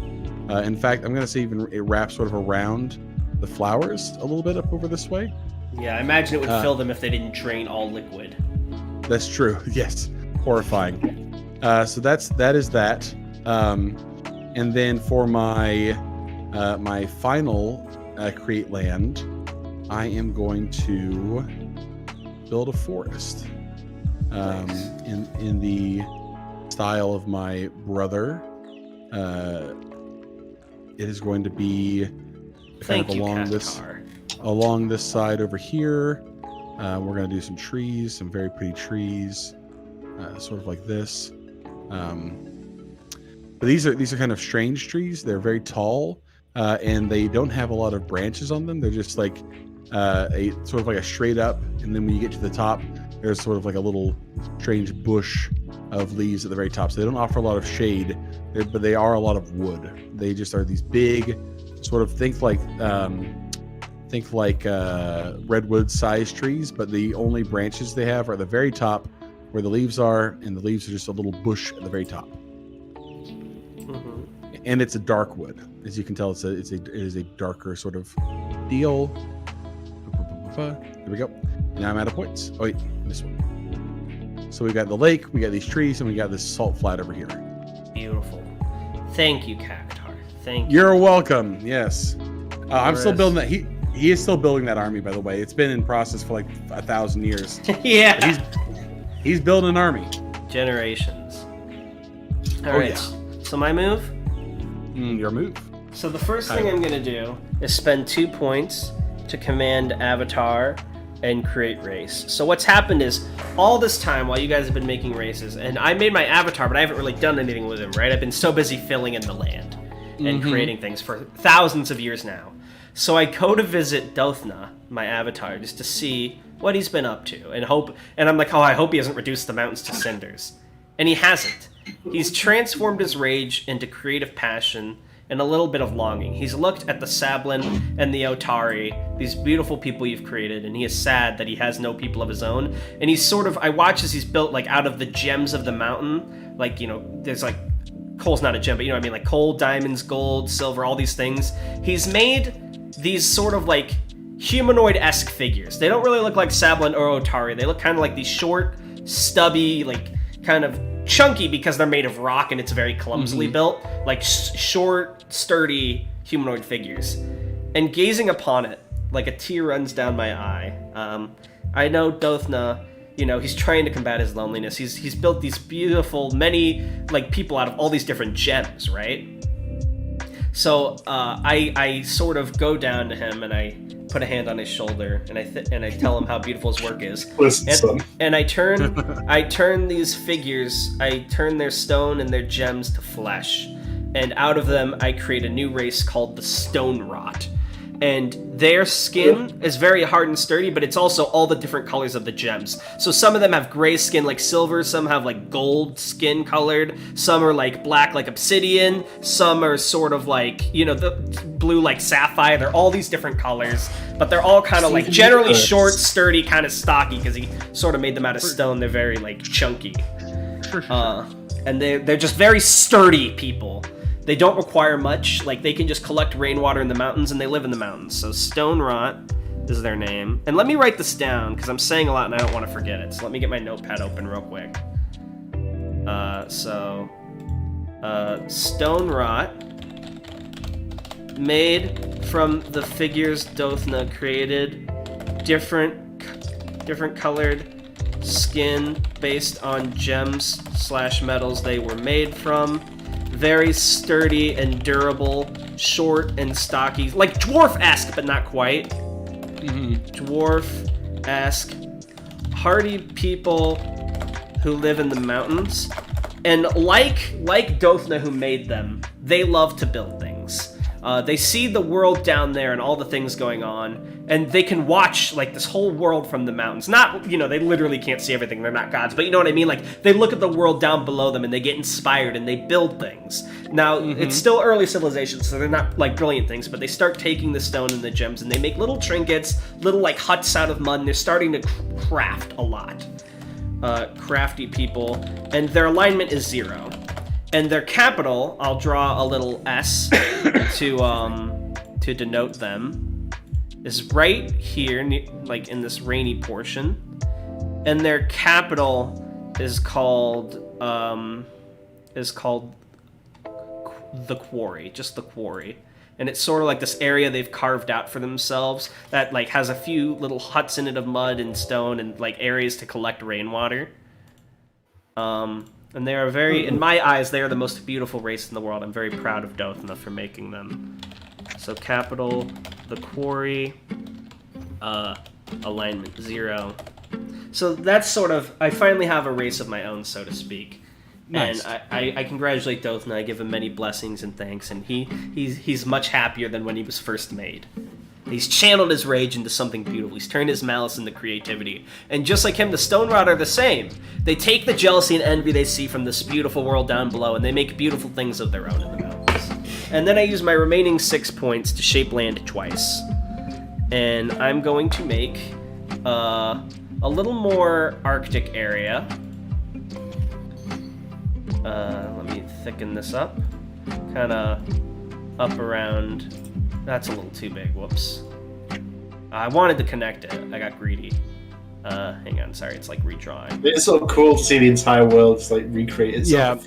Yeah, it is very cool. So like it gets kind of Arctic-y around. Sorry, I don't mean to draw over them, sorry. Yeah, let me like redo this a bit.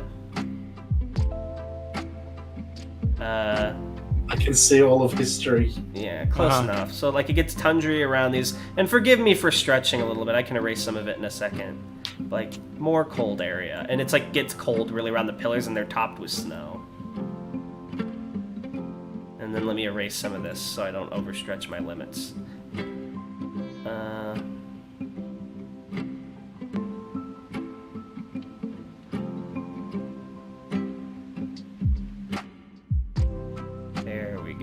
That's probably a little more fair for 2 inches.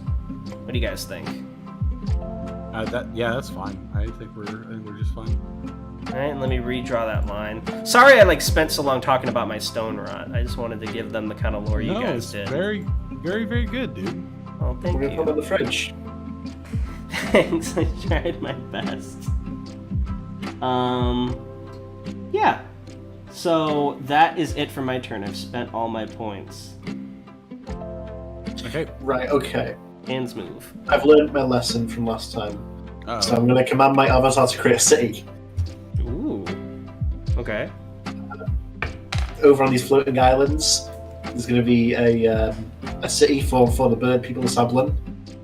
Nice. It's like a castle. It's a massive castle town. And what's the city called, by the way, real quick? Sabloshos. How do I spell that? Sabloshos. S-A-B-L-A Sabloshos. S-H-O-S. Exactly. City, alignment 0, I assume. Alright, and any details about the city? So, as you can see, it's on the 2 floating islands here. It sort of bobs up and down as the day goes on. The 2 halves that are connected by a big bridge. There are many thousands cross each day to get to work. Okay. What do they do for work? I mean, do they really have a concept of work yet? They farm and do administrative tasks. Is that like stone castles? Yeah.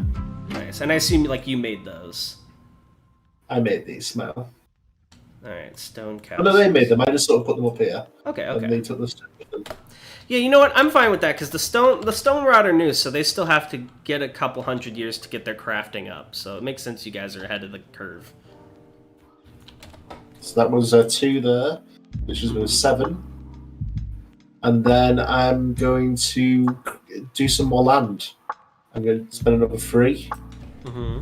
I'm going to make some unique grassland over here. So a strange form of algae has adapted to live on land, and it's spread voraciously across this region here, showing no signs of stopping. Algae on land, brilliant. I like it.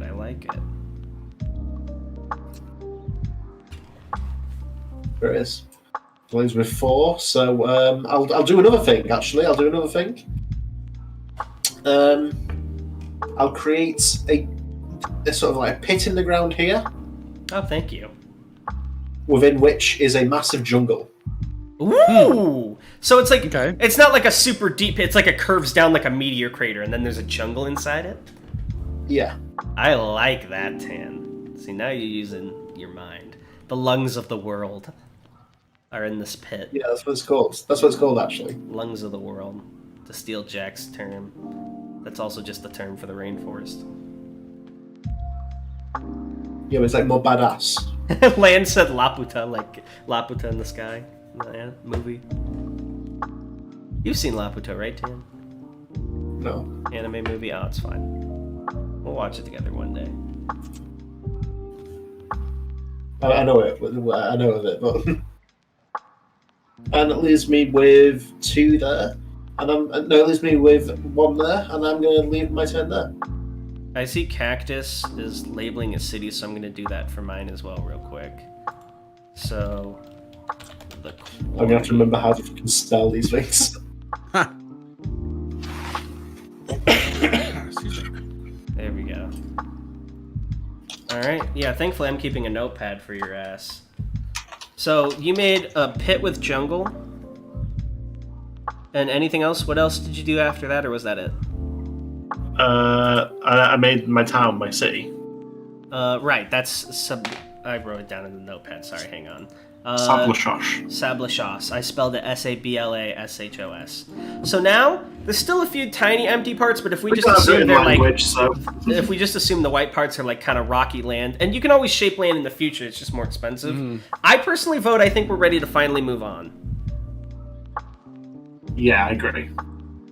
Yeah, okay, that's fine. Yeah, we can do that. So we are now in the age of races. So first off, every turn's a little bit shorter. And this is like the time when races will tend to pop up en masse. And second, Kaktus, aside from like technology advancing, the costs are different. You'll see on the chart, we're now using Age 2 costs. So things involving making races are cheaper, but things involving like creating land are more expensive. So on and so forth. So now we can start making a lot more things. So creating a race went from 22 points, which we never did. We only did it through our avatar for that reason, to 6 points. So on and so forth. All right. So how many points did you end with, by the way, Tan and Kaktus? 1. None. Nice. All right. You guys ready to roll it up for round 9? Let's do it. And do you guys actually mind if we just take a quick break for me to go potty?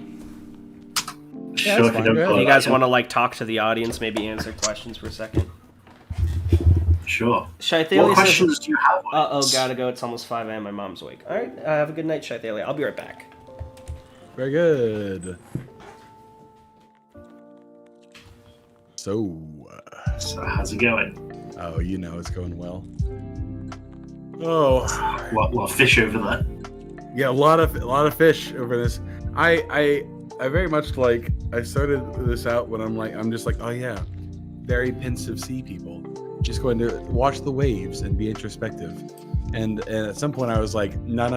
Now they are imperialist sea people. They want to drown the world in their swampy nonsense. My bird people would very much like to be imperialists, but they are much too lazy, and they have their god do it. Are they okay? So here's a question. So you've made your floating castle in the sky for your Soblin. Are they all there now? No, so they're split between the 2 locations. Gotcha. Oh, okay. This is Very important for me. Very important for me. I Not that obviously not that I would never. You can't get us up here, idiot. Never would do anything untoward. That would be unkind. I'll tell you what this thing needs. I need a way to. So it's got a layer system. Hello? Oh, hello. All right, real quick. Has anyone done anything yet, by the way? No. Okay, real quick. I forgot. Now that we're advancing past the Age of Land, there's one last thing we have to do. We have to give our world / this continent a name. Oh man. Now that it's like officially done being made. So I imagine we have for the first time in a while. For the first time in a while, like the official Council of Gods. We're at the dinner table together. Dinner table. What was your name suggestion, Tan? Tanhony's Roost. I do not like this name, brother, because it does not include Cactar and I. I think we call it the sea. And You then know- I sit back and I nod very pensively, like, yes, I've made a wise choice. I think we have some ideas, right? But we are each the god of a domain, no? So perhaps we should separate our names. Perhaps the roost would be the name for the air, basically the sky is called the roost. Perhaps we called these bodies of water the sea. And then I perhaps shall name the land the continent. Very good. What's the world called now? The whole thing. I shall call it... Oh, wait, this guy's deciding? I'm sitting back and older brother. I'm sitting back and nodding my head like, you fucking mortals think that you're so important with your land. You just wait and totally. I know we can name it after Updoosh. Name it after what? Updoosh. Updoosh? Yeah, yeah, that's good. Updoosh. I like this. I'll type it in the chat. Like this? Updoosh? No. Sort of. It's a little bit different than that. Do you not know what it is? I assume you mean this. Wait, you've not actually seen it outside the game? It's a real thing. I'm not gonna say what you want me to say. God damn it. But no, shall we call it Updoosh? Sure. No, we're not gonna call it fucking Updoosh. How about Jesus all right? Christ. How about Fine, how call it Yama. about Erna? Erna's good. Erna's good. Erna is the name of this land. I'm scanning through it in my head trying to figure out the trick. Beautiful, beautiful.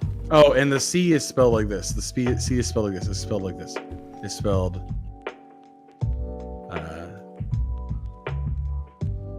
Yes, C. See, I like that. That's prettier than the way we do it in the real world. C. Beautiful. So we've got the roost, Erna, the sea. Sorry, I forgot to capitalize roost. Hang on. Okay, beautiful. Alright, so now we are on round 9, Age of Races. Cactus, why don't you spin us off here? Hang on 1 second.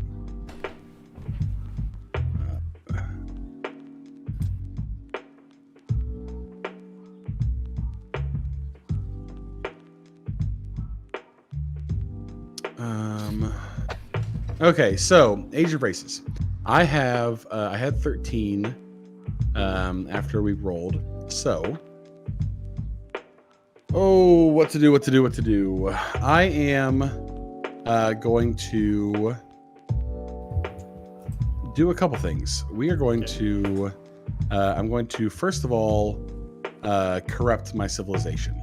They were at 0, now they are -1. And you're doing the whole civilization, not just one city. Correct. The whole civilization.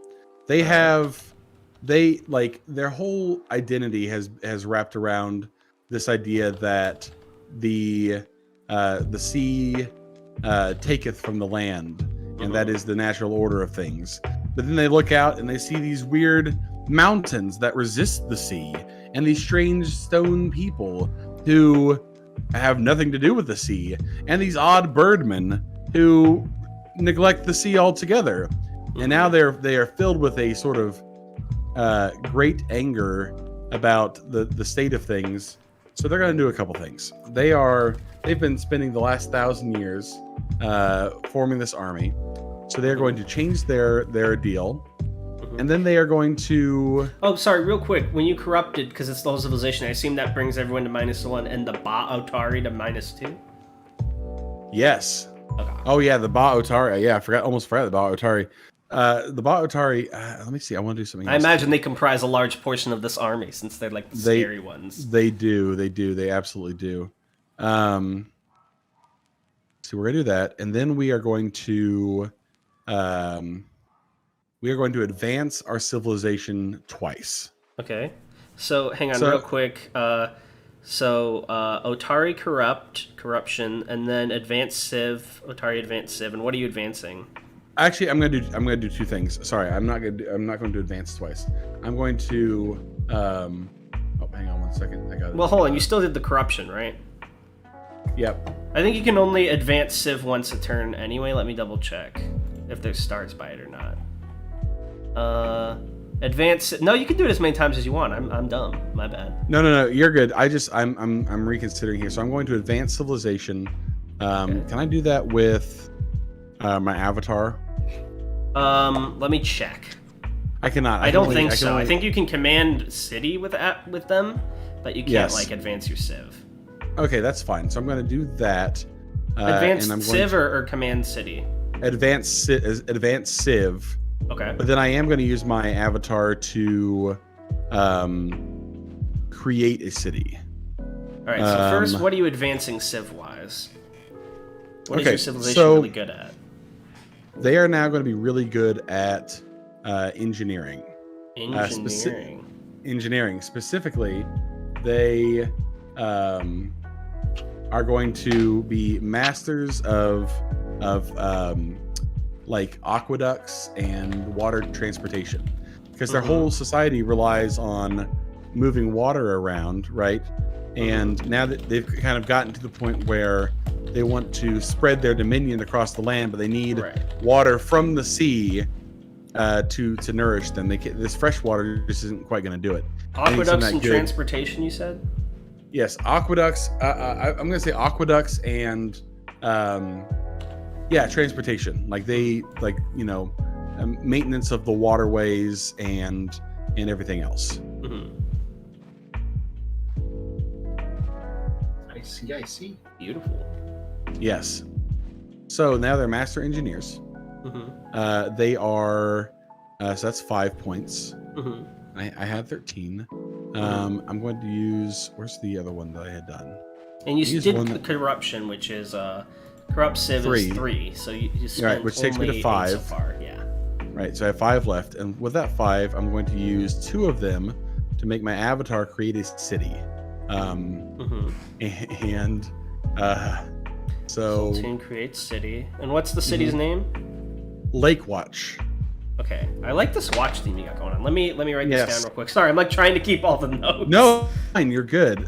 So Lake Watch is a city of basically a city sort of here. I'm just going to. It's a city of they've got some towers here. Okay, so it's like in the lake. That makes sense. It's on the edge of the lake. It's on city the edge with of the stone towers on the edge of the lake. Mm-hmm. Yes, this is Lake Watch, and this is sort of their, they see themselves as oh fuck, hang on. Mm-hmm. See themselves as a gradual move inwards, right, towards the they kind of see all of this as their dominion, because this is the direction that the waves hit when they were coming off that way. So they make Lake Watch, and in fact, so what I'm going to do next is I've got 3 points left over, and I am going to. I can't create an order. Sorry, I have 4 left over because command avatar is only 1 point now. Yep, it got cheaper. So with that 4, I'm going to command city, advance city.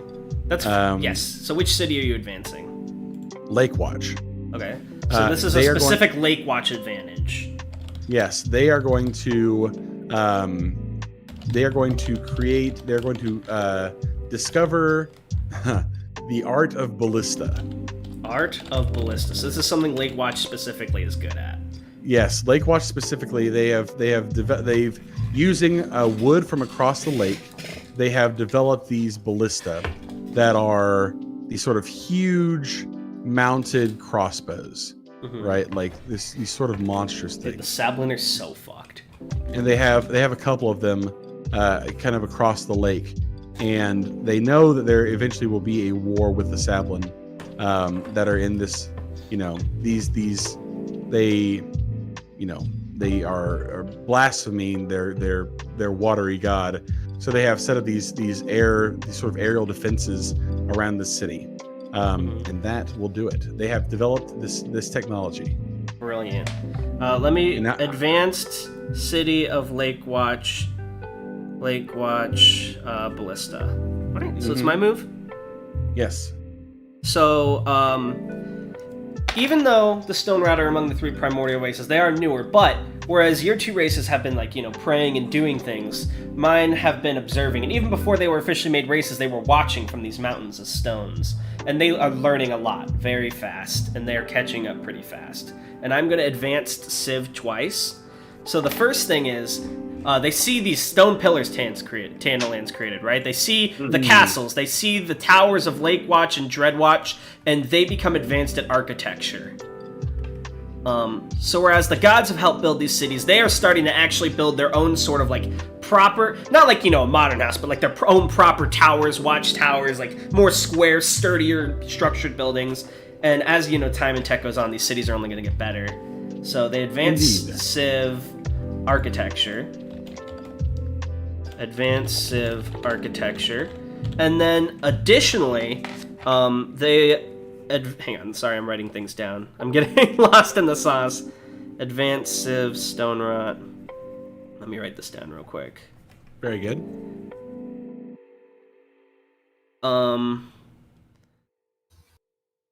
And because they're so used to watching and learning and being patient with their crafting, the other advanced Civ, I spent all 10 of my points to advanced Civ twice, is they become advanced in education. They build the first sort of rudimentary schools. They learn from the things around them. They start teaching things to younger generations of Stone Rot. And these Stone Rot, they live a pretty long time. They live a few hundred years. So they really have a lot of time to build up this knowledge and sort of build on the shoulders of giants over time. It's starting to kind of play catch up and working their way towards perhaps getting further advanced as time goes on and into the distant future. So architecture and education are the 2 things they're starting to get really good at. And they're looking less like a tribal race and more like the first proper cities. They're building these beautiful things. And, Dothna's pleased with them. I'm pleased with them. And I don't say it, but I kind of think the Stone Rot are the coolest race right now. But, I'm very nice to my brothers. I'm letting them do their thing. And that's it for my turn. Yes. Right, okay. What shall I do? Our chat's talking about Ligma right now. While I was looking, I was I wonder what they think of what's going on. They're talking about Ligma. It is partially my fault. I did do some of that, yes. So, I see things are getting a little crazy in the world. So, I'm going to try and make things a little calmer. I'm going to create a race. Mm-hmm. Oh. Again. What are they called? They're called the Poffles. Poffle. EL. Alright, give me a second to write this down in my notepad. So, Poffles, tell me about the Poffles. So, I'm going to create them over here, and they're just sort of feathered, not birds, but just sort of huge, white, dopey figures. Mm-hmm. Dopey and I've created them with feathers. They look like this. Yeah. So they're sort of giant-esque, 12 feet-ish tall. Yeah. And I've created them to create peace, because they do not have any will of their own. They will do whatever you tell them to. And they will spread out across the land. Does that really qualify for a race at that point? They have their own personalities. They just don't have any drives. No drive, so they're very content people. Content people do as they are told. And I'm just asking because you mentioned they're dopey. Are they sort of like the I mean, not exactly that dope in the rendition, but you know what I mean. Like they look kind of like very hastily created. No, they're not hastily created. In my mind, I am picturing like an organic version of the robot from Big Hero 6. I got you. So like very simple, streamlined design. Walking around like that. Pillsbury Doughboys. Yeah, exactly. And what's their alignment? They are +1. All right, and what's their capital called? So the capital is more just where they sort of hang out, just this stretch of land here, because they don't need to eat or drink very much at all. They can go for a long time without either. Mm-hmm. And it's called Poff. Poff, beautiful. Poff. And let me write that down. Don't need to eat or drink much. I assume they like sustain themselves on sunlight then, because they're so big. They have that big surface area to eat or drink. And they're incredibly strong, so they're going to be like some sort of like deterrence is the word I think I'll coin here, and that always works. Okay. And anything specific about Poff, or is it just sort of like where they're gathering right now? It's just where they gather. It's just like if you look to be a big crowd of them sort of milling about. Alright. So I imagine like as you erect these people, like, my guys are like, what the fuck are those? And they just talk about oh, I love them. Yeah, they're great. Just like I don't remember what show it is, but like the trumpet noises for the adults. Nothing wrong with a brain dead civilization right next to both of my my biggest points of conquest. Nothing wrong with that. You mean like when you say trumpets like adults, I assume you mean like Charlie Brown, like wah wah wah wah. Yeah, exactly, Charlie Brown. Yeah, that's Yep. how they talk. Mm-hmm. Very good. Beautiful. And then they just sort of thump their fist on your head, and your head is slammed down into your neck hole. But they're +1, so they don't do that unless they're commanded to. They're nice. Mm-hmm. Yeah. Oh yeah, this will never go poorly. Yeah, I sure hope they don't get manipulated by this like war-hungry sea people. Smile. No, you misunderstand. We're not a war-hungry civilization. We're just fulfilling the will of the sea. Of course. All right, is that it for your turn, Tan? That's it for me. All right, I'm running out of room on this page. I'll have to go to page 2 soon. So this is now round 10. And there has to be at least 5 rounds minimum before we can even start voting to go to the Age of Relations. So time to just roll them. I've got 11. I have 7. For me, 6 plus 3, so I got 9. I'm on 13. We want to start wrapping this because I can only stay up and about for so long. It's a shame to leave so early before reaching the Age of Relations again. How much longer do you think you can go, Tam? Like another hour? Or? I'm not sure exactly. I believe you said you would have to go in a little bit as well. Yeah, about 45 minutes is my max. All right, let's give it a half hour then. It's like 4:07 right now, so like 4:37, 4:40. Maybe one round, 2 more tops. It's a shame. Yeah. I was hoping we'd get a bit further, but I'm not gonna keep you guys busy. Who knows? Maybe if you guys like it and we can find a time, we can always return to this. Yeah, I was gonna say I would be happy to just pick it back up. This is very fun. Yeah, I only worry because we said that with the other game Tim and I done, and we've yet to pick it back up after several weeks. But I feel like we can make it work. That's because you're relying on the weak-willed Tanhony to get you back in the game. Exactly. Whereas now you have the strong, thick-willed djkaktus. That's right. Don't forget it. All right, so let's do one more round and then maybe another round after, depending on the time. Very good. Okay, so things are about to get a little weird. So, Zoltun, now the ageless Zoltun, has watched his people grow from their beachside sort of meandering residence of the Long Watch to their Dreadwatch fortress, from which the waters flow, all the way up to the Lake Watch now, which is basically an armed structure. And he's like, okay, this is good. These bird people, they're about to get tribulationed upon. And then he looks over, and then there's these fucking Pog people over here. Pog people? Yeah, the Pogs. And he's like, oh, this ain't good. So he's like, all right, this is going to be a little bit of a problem if we don't do something about this. So I've got 11 points. And here's what I'm going to do. I'm going to command my avatar, which is 1 point. And he's going to create order. So he's going to go to the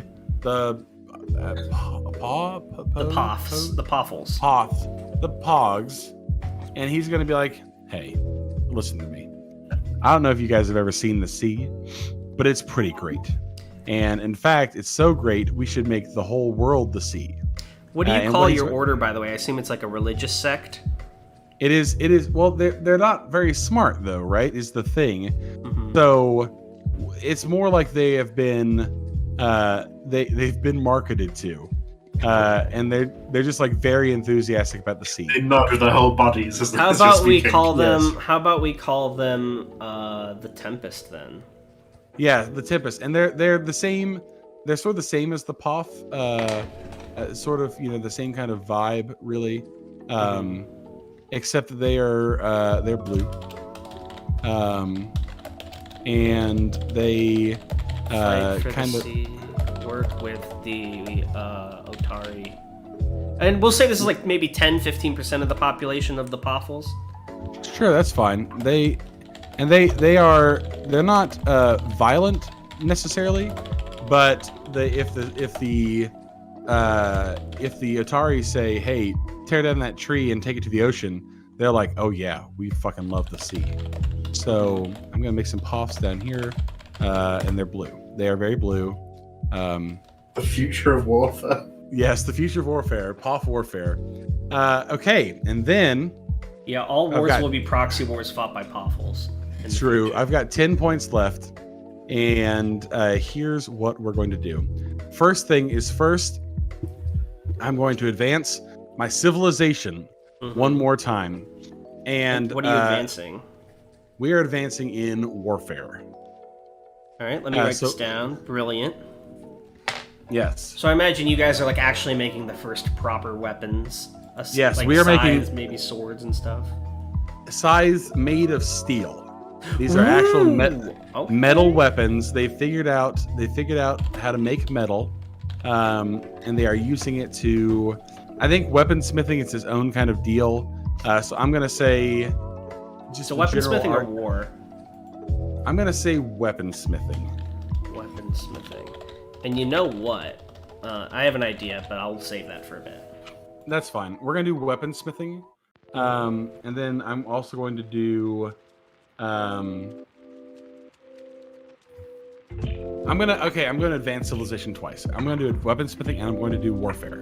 And warfare is just the Zoltun comes out to his people and goes, listen, I've spoken to the sea. The great Cactar of the sea has spoken to me and revealed the truth, which is that there are races within this world that are blasphemous to he who resides within the great tempest.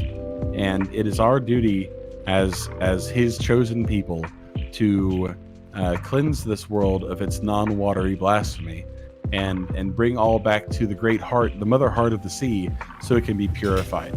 In order to do that, here are some steel scythes, and here's how to swing them, and we're gonna go kill some fucking birds. May I make a quick interlude as well, if you don't mind?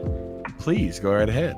So I would like to propose, and I'm not going to take like my whole turn here because I want you to get back to your stuff, but I think my people see you guys making things out of steel, and like clearly, my people like to craft. You guys are clearly better at weapons. That's your advanced civ. But I would like to propose that I spend, if you approve of it, because I need your approval unless I make an order in your race, I spend 4 points to command race, and I would like to make an alliance, right? And the alliance between the Stone Rot and the Otari is something along the lines of, we will provide you the steel and the metals, and you will share a little bit of your knowledge about crafting weapons and show us, like, how a little bit, not necessarily, like, teach us the technology of Ballista, but, like, show us a little bit of your craftsmanship and, like, the things you make. Yes, okay, I'm totally fine with this. So here's how it plays out. We're looking at this race of very lazy birds. And what they've basically done is they've jerry-rigged a god, using their trickery, and now they're living like the life of luxury. They've got their floating cities. They have their infinite boons because of their weird magic. Yeah. They've just been living too high for too long. And again, very important to the Otari, they're up there in that sky. That's not the ocean. That's not in the sea. Absolutely. We got to change that. So when the first of the Stone Rot comes to the Otari and they're like, hey, those birds are kind of making us anxious too. What about this ballista? And we're like, okay, listen. You can make if you can get us some metal, that'll make our ballista better, and two, we really got to figure out these scythes here. We got to figure out these scythes we've been using just made of stone. Stone's not very sharp. It's just a big old piece of stone, very heavy. Please help us. Absolutely. And so we have an agreement between us where you give us metal and we give you ballista, and the understanding of how to use it. Yeah.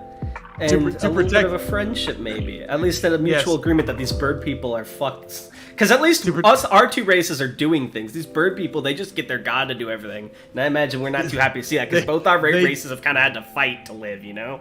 Yeah, my race, the Otari, literally were created so that their god could make their lives difficult. And it has not been great for them since then. But maybe that's part of the divine will of Cactar. Who knows? Nice. Hey, just a real quick sidebar here, real fast, Tanhony. What do your bird folks think about what's going on down here? What do they? Well, as they're consuming grapes in the city, they look out the window. Oh, it seems like it's fish season outside. Oh no! Oh, they're so high and mighty. Oh, this won't do. And they toss out a bucket of fish that they fished up earlier that day to mock. They've lived too high for Here, too long. I assume you're here for the hostages. Oh no! Damn. Okay, that's it. I think right. that is because I advanced civilization twice, so I have 0 points now. I'm So, done for the turn. I have a proposal, Cactus, but only if you want to. Okay. I'm willing, because you already have the army, you have the tech, and we've insisted this alliance is created, right? Yes, we are. I'm willing to spend a point to command Avatar and have my giant scary Minotaur. That's probably like the only thing on par with these Poffles. Lead your army. Oh, and okay. attack. Why have these big birds become the Now enemy of keep in all mind, when life? we They attack, just the way did this nothing. works is no matter what, even if we like win the war, you'll never eliminate a race. The only way to do so is to spend as much as it took to create them. But the general consensus is the book is like it's more interesting when there's survivors or there's only partial damage as opposed to eliminating a race. So I say we wage war, and with all our tech and resources, I think we can decimate these Sablin pretty good and steal their glyph tack a little bit. Here's what I'm going to say. I am less concerned with the floating islands. In the minds of the Otari, those floating islands are a problem, but they're a down the road kind of problem because we have not figured out how to get up there yet, and our ballista don't shoot up that high. But these Sablin that are living in this forest, so close to our hollowed swamp, they gotta go. This just will not do. I agree. So I will spend You agree. 1 point to command Avatar. And my giant Minotaur comes down from the mountains, and he's gonna help lead this army. And I assume with all your tech and weapons and like this giant Minotaur and all your forces, we're gonna probably let's be honest, we're gonna easily tear through the Sablin. Yes. So we should probably determine the outcome of this war. I feel bad. Oh, You shouldn't, they deserve it. But, however, I'm also going to do an interrupt on you, as you did to me. Okay. oh my. Because my big dove has been here the whole time just watching. You forgot about it. Uh-oh. He's gonna come fight the big Minotaur. He's gonna join. Oh, it's a kaiju fight. I can't believe you just In the sent your swamp. bird to a fight where there are a billion ballista positioned to shoot it out. There's feathers spinning all around it. See. Oh, that's true. All It does have. I never accounted for the hurricane bird. Only the very small uppity birds. So here's what I'm thinking, right? Based on all our tech and how it plays out. I think we agree that the reason that the Otari and the Stone Rat don't like the Sablins because they have it too easy, right? Yes. And we know that the Sablin don't really have a system of writing yet or learning to teach.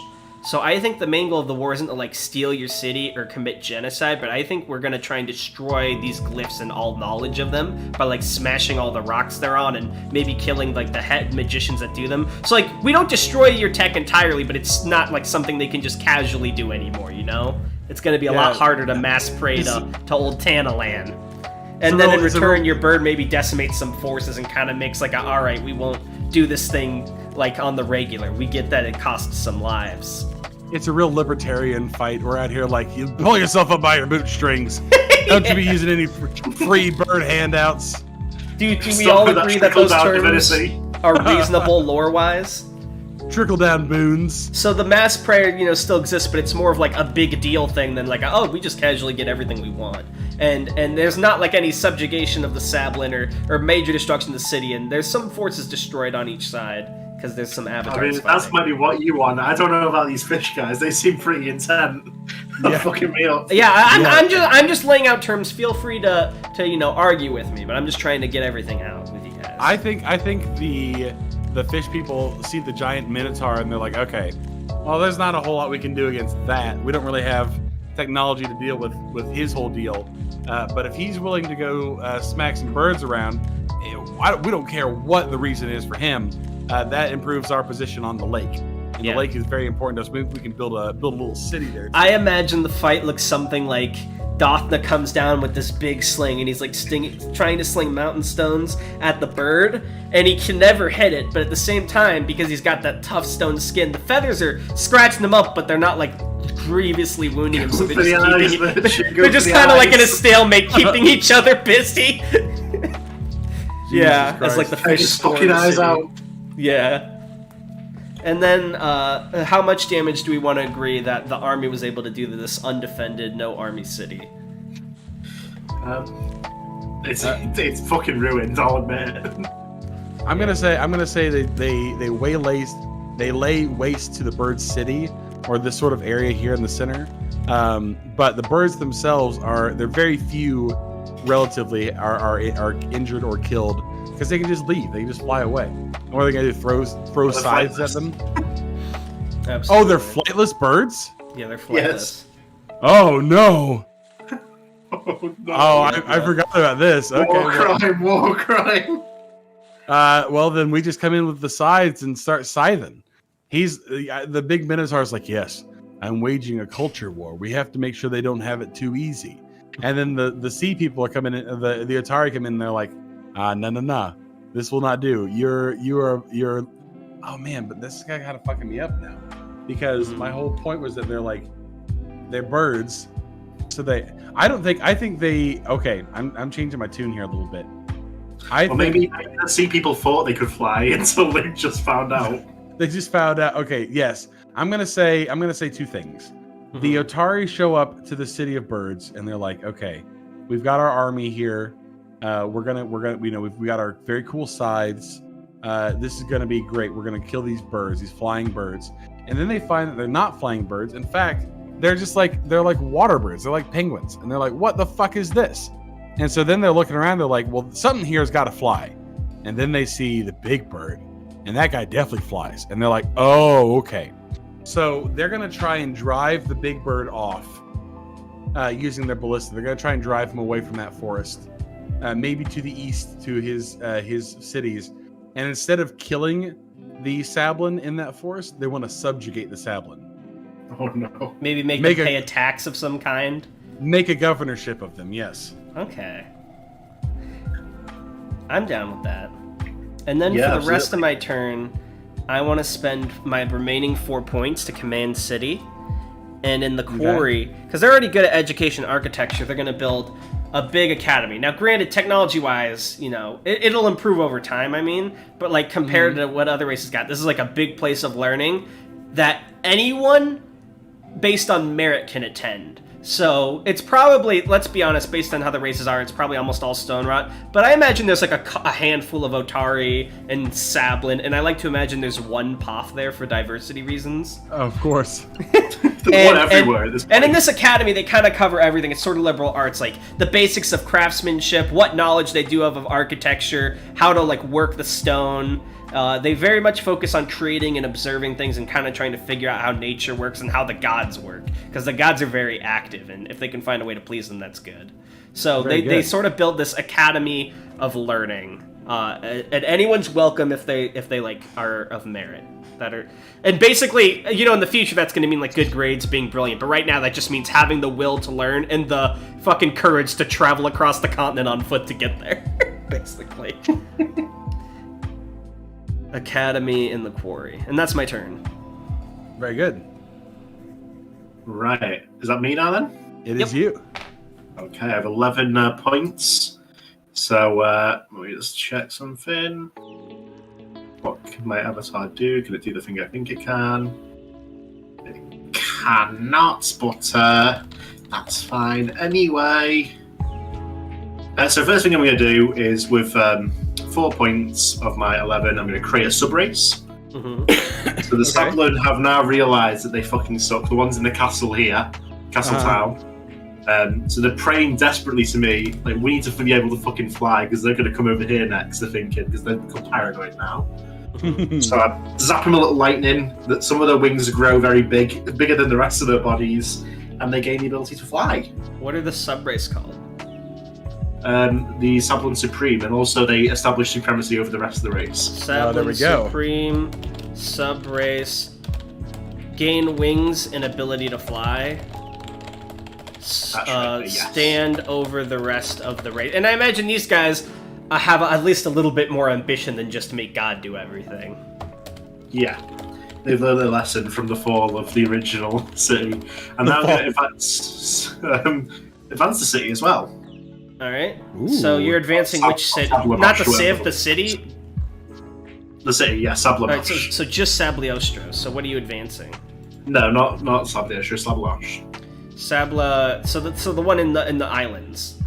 Yes. Alright. So they've decided they need to get a bit of an idea of warfare as well, and they've decided the best thing for them to specialise in the production of, because of the unique minerals in this fucking city, are explosives. So they're looking to drop like bombs. fucking Walter White with the. Uh-oh. Didn't plan for that. One thing, Otari. This isn't meth. Boom. Oh Holy God. shit. So now their new technique is just to fly over the battlefield and drop bombs from their talons. Advance. And I assume it's like mineral bombs, but they'll get better over time. Yeah. Advance. Yeah, bits of rock will shatter to impale everything nearby. Explosives. Beautiful. Alright. And you also sub-race created, so Sablon Supreme created. Anything else? I've got 3 points left. Let me have a quick look. I'm going to purify Civ by 1 as well. They've lost sort of the slothful nature, and they realise they need to get their act together. So they're at 0 now. Yeah. And yeah. For some reason I had the other ones at 0 already, so are they +1 or are they 0? They're also at 0 as Sablon Supreme. Okay. Okay, cool. Alright, anything else? That's it from them. Alright, so I think, because you guys have to go, we'll probably call it here. Thank you Very guys cool. so much for attending, and thank you again for 1,000 subs. If you want to see this come back, I would love to organize a time with Cactus and Tan to return to this. This draw chat can be resumed at any time, really. Because that draw chat's awesome like that. I've got my notebook kept, and I will be posting my notepad with my like sloppy notes, so they're not like perfect, in the video discussions channel on our server, and I'll ping Tan and Cactus so they can see it. So if you want to take a look at my notes, you can there. Are there any last minute questions you want to ask me, Tan or Cactus, or anything you want to say? I'll give about 3 to 5 minutes, and then we'll close it out. Yes, ask me questions. Yeah. Wait for The questions. part where we wait for chat to catch up. Uh-huh. How's the next article going, Cactus? There's my question. Horrifying. Yeah. No, it's not bad. I just like I've oh boy, I've started to like I have an idea of what I want to do with it, but I always worry that I'm going to get too deep in the weeds with like lore building, and the way this article is set up, it very much is made in such a way that I have an opportunity to just dump a lot of lore if I wanted to. I have a good excuse to do it. So I'm trying very hard to prevent myself from doing that so it doesn't get too dry. But yeah, I'm looking forward to it. You know, I will be happy to be done with it. You know, I have other things to work on too, so it'll be a lot of fun. And I'm very excited because I'm going to be able to put the first set of characters that some of my patrons have. Oh, Pog? Yeah, I know. Pog Yes, very excited for that. Looking forward to it. Yeah. I still have a couple people. Well, not a couple people. I got a lot of people I need to get in touch with about it. But as soon as I get that done, yeah, it's gonna be very, very cool. Awesome, man. I'm very happy to see what you make. I'm excited. For sure. I know I spent a lot of the early time just making the land, but I hope I was able to show enough of my world building skills that people don't think I'm a hack writer because of Milk Jesus anymore. I hope I was able to show that I have. Are you familiar with Milk Jesus Cactus? Oh yeah, you were never a hack writer. Rounderhouse is a hack writer. Rounderhouse is fine. He's great. You were just being affected by his hackiness. Manipulated, even I would say. But yeah, hopefully this will give people a slightly better opinion of me until I put out another article. Lan wants to know how much of the future Cactus first do I have planned out? Basic outline, or do I have a master plan? I would say that right now I am like 60% basic outline, 40% master plan, and it kind of goes back and forth between those two. It's very much like I know what I want to do. I just don't know if I have the it'll be a difficult thing to do, right? It'll be a difficult thing to commit to doing. So I'm going to say 60-40. I feel pretty good about the stuff that I've got, but I don't know. We'll see. Yeah. Next question from Good Day is, what are the race's opinions on pets? Do they have any? And I think we should answer this in the same order we did turns, so probably Cactus first. Yes, that's fine. The Otari, I would say that they like tolerant of animals, but like all living creatures that are not of the sea are like in a way kind of abhorrent to them. So like fish don't make good pets because fish do not have good pet brain. But like if there are dogs out in the swamps, they're just like, okay, we tolerate you, dog, and you can hang around, but before too long, we're gonna pull you. You're gonna go into that ocean. So that's probably where they're at about it.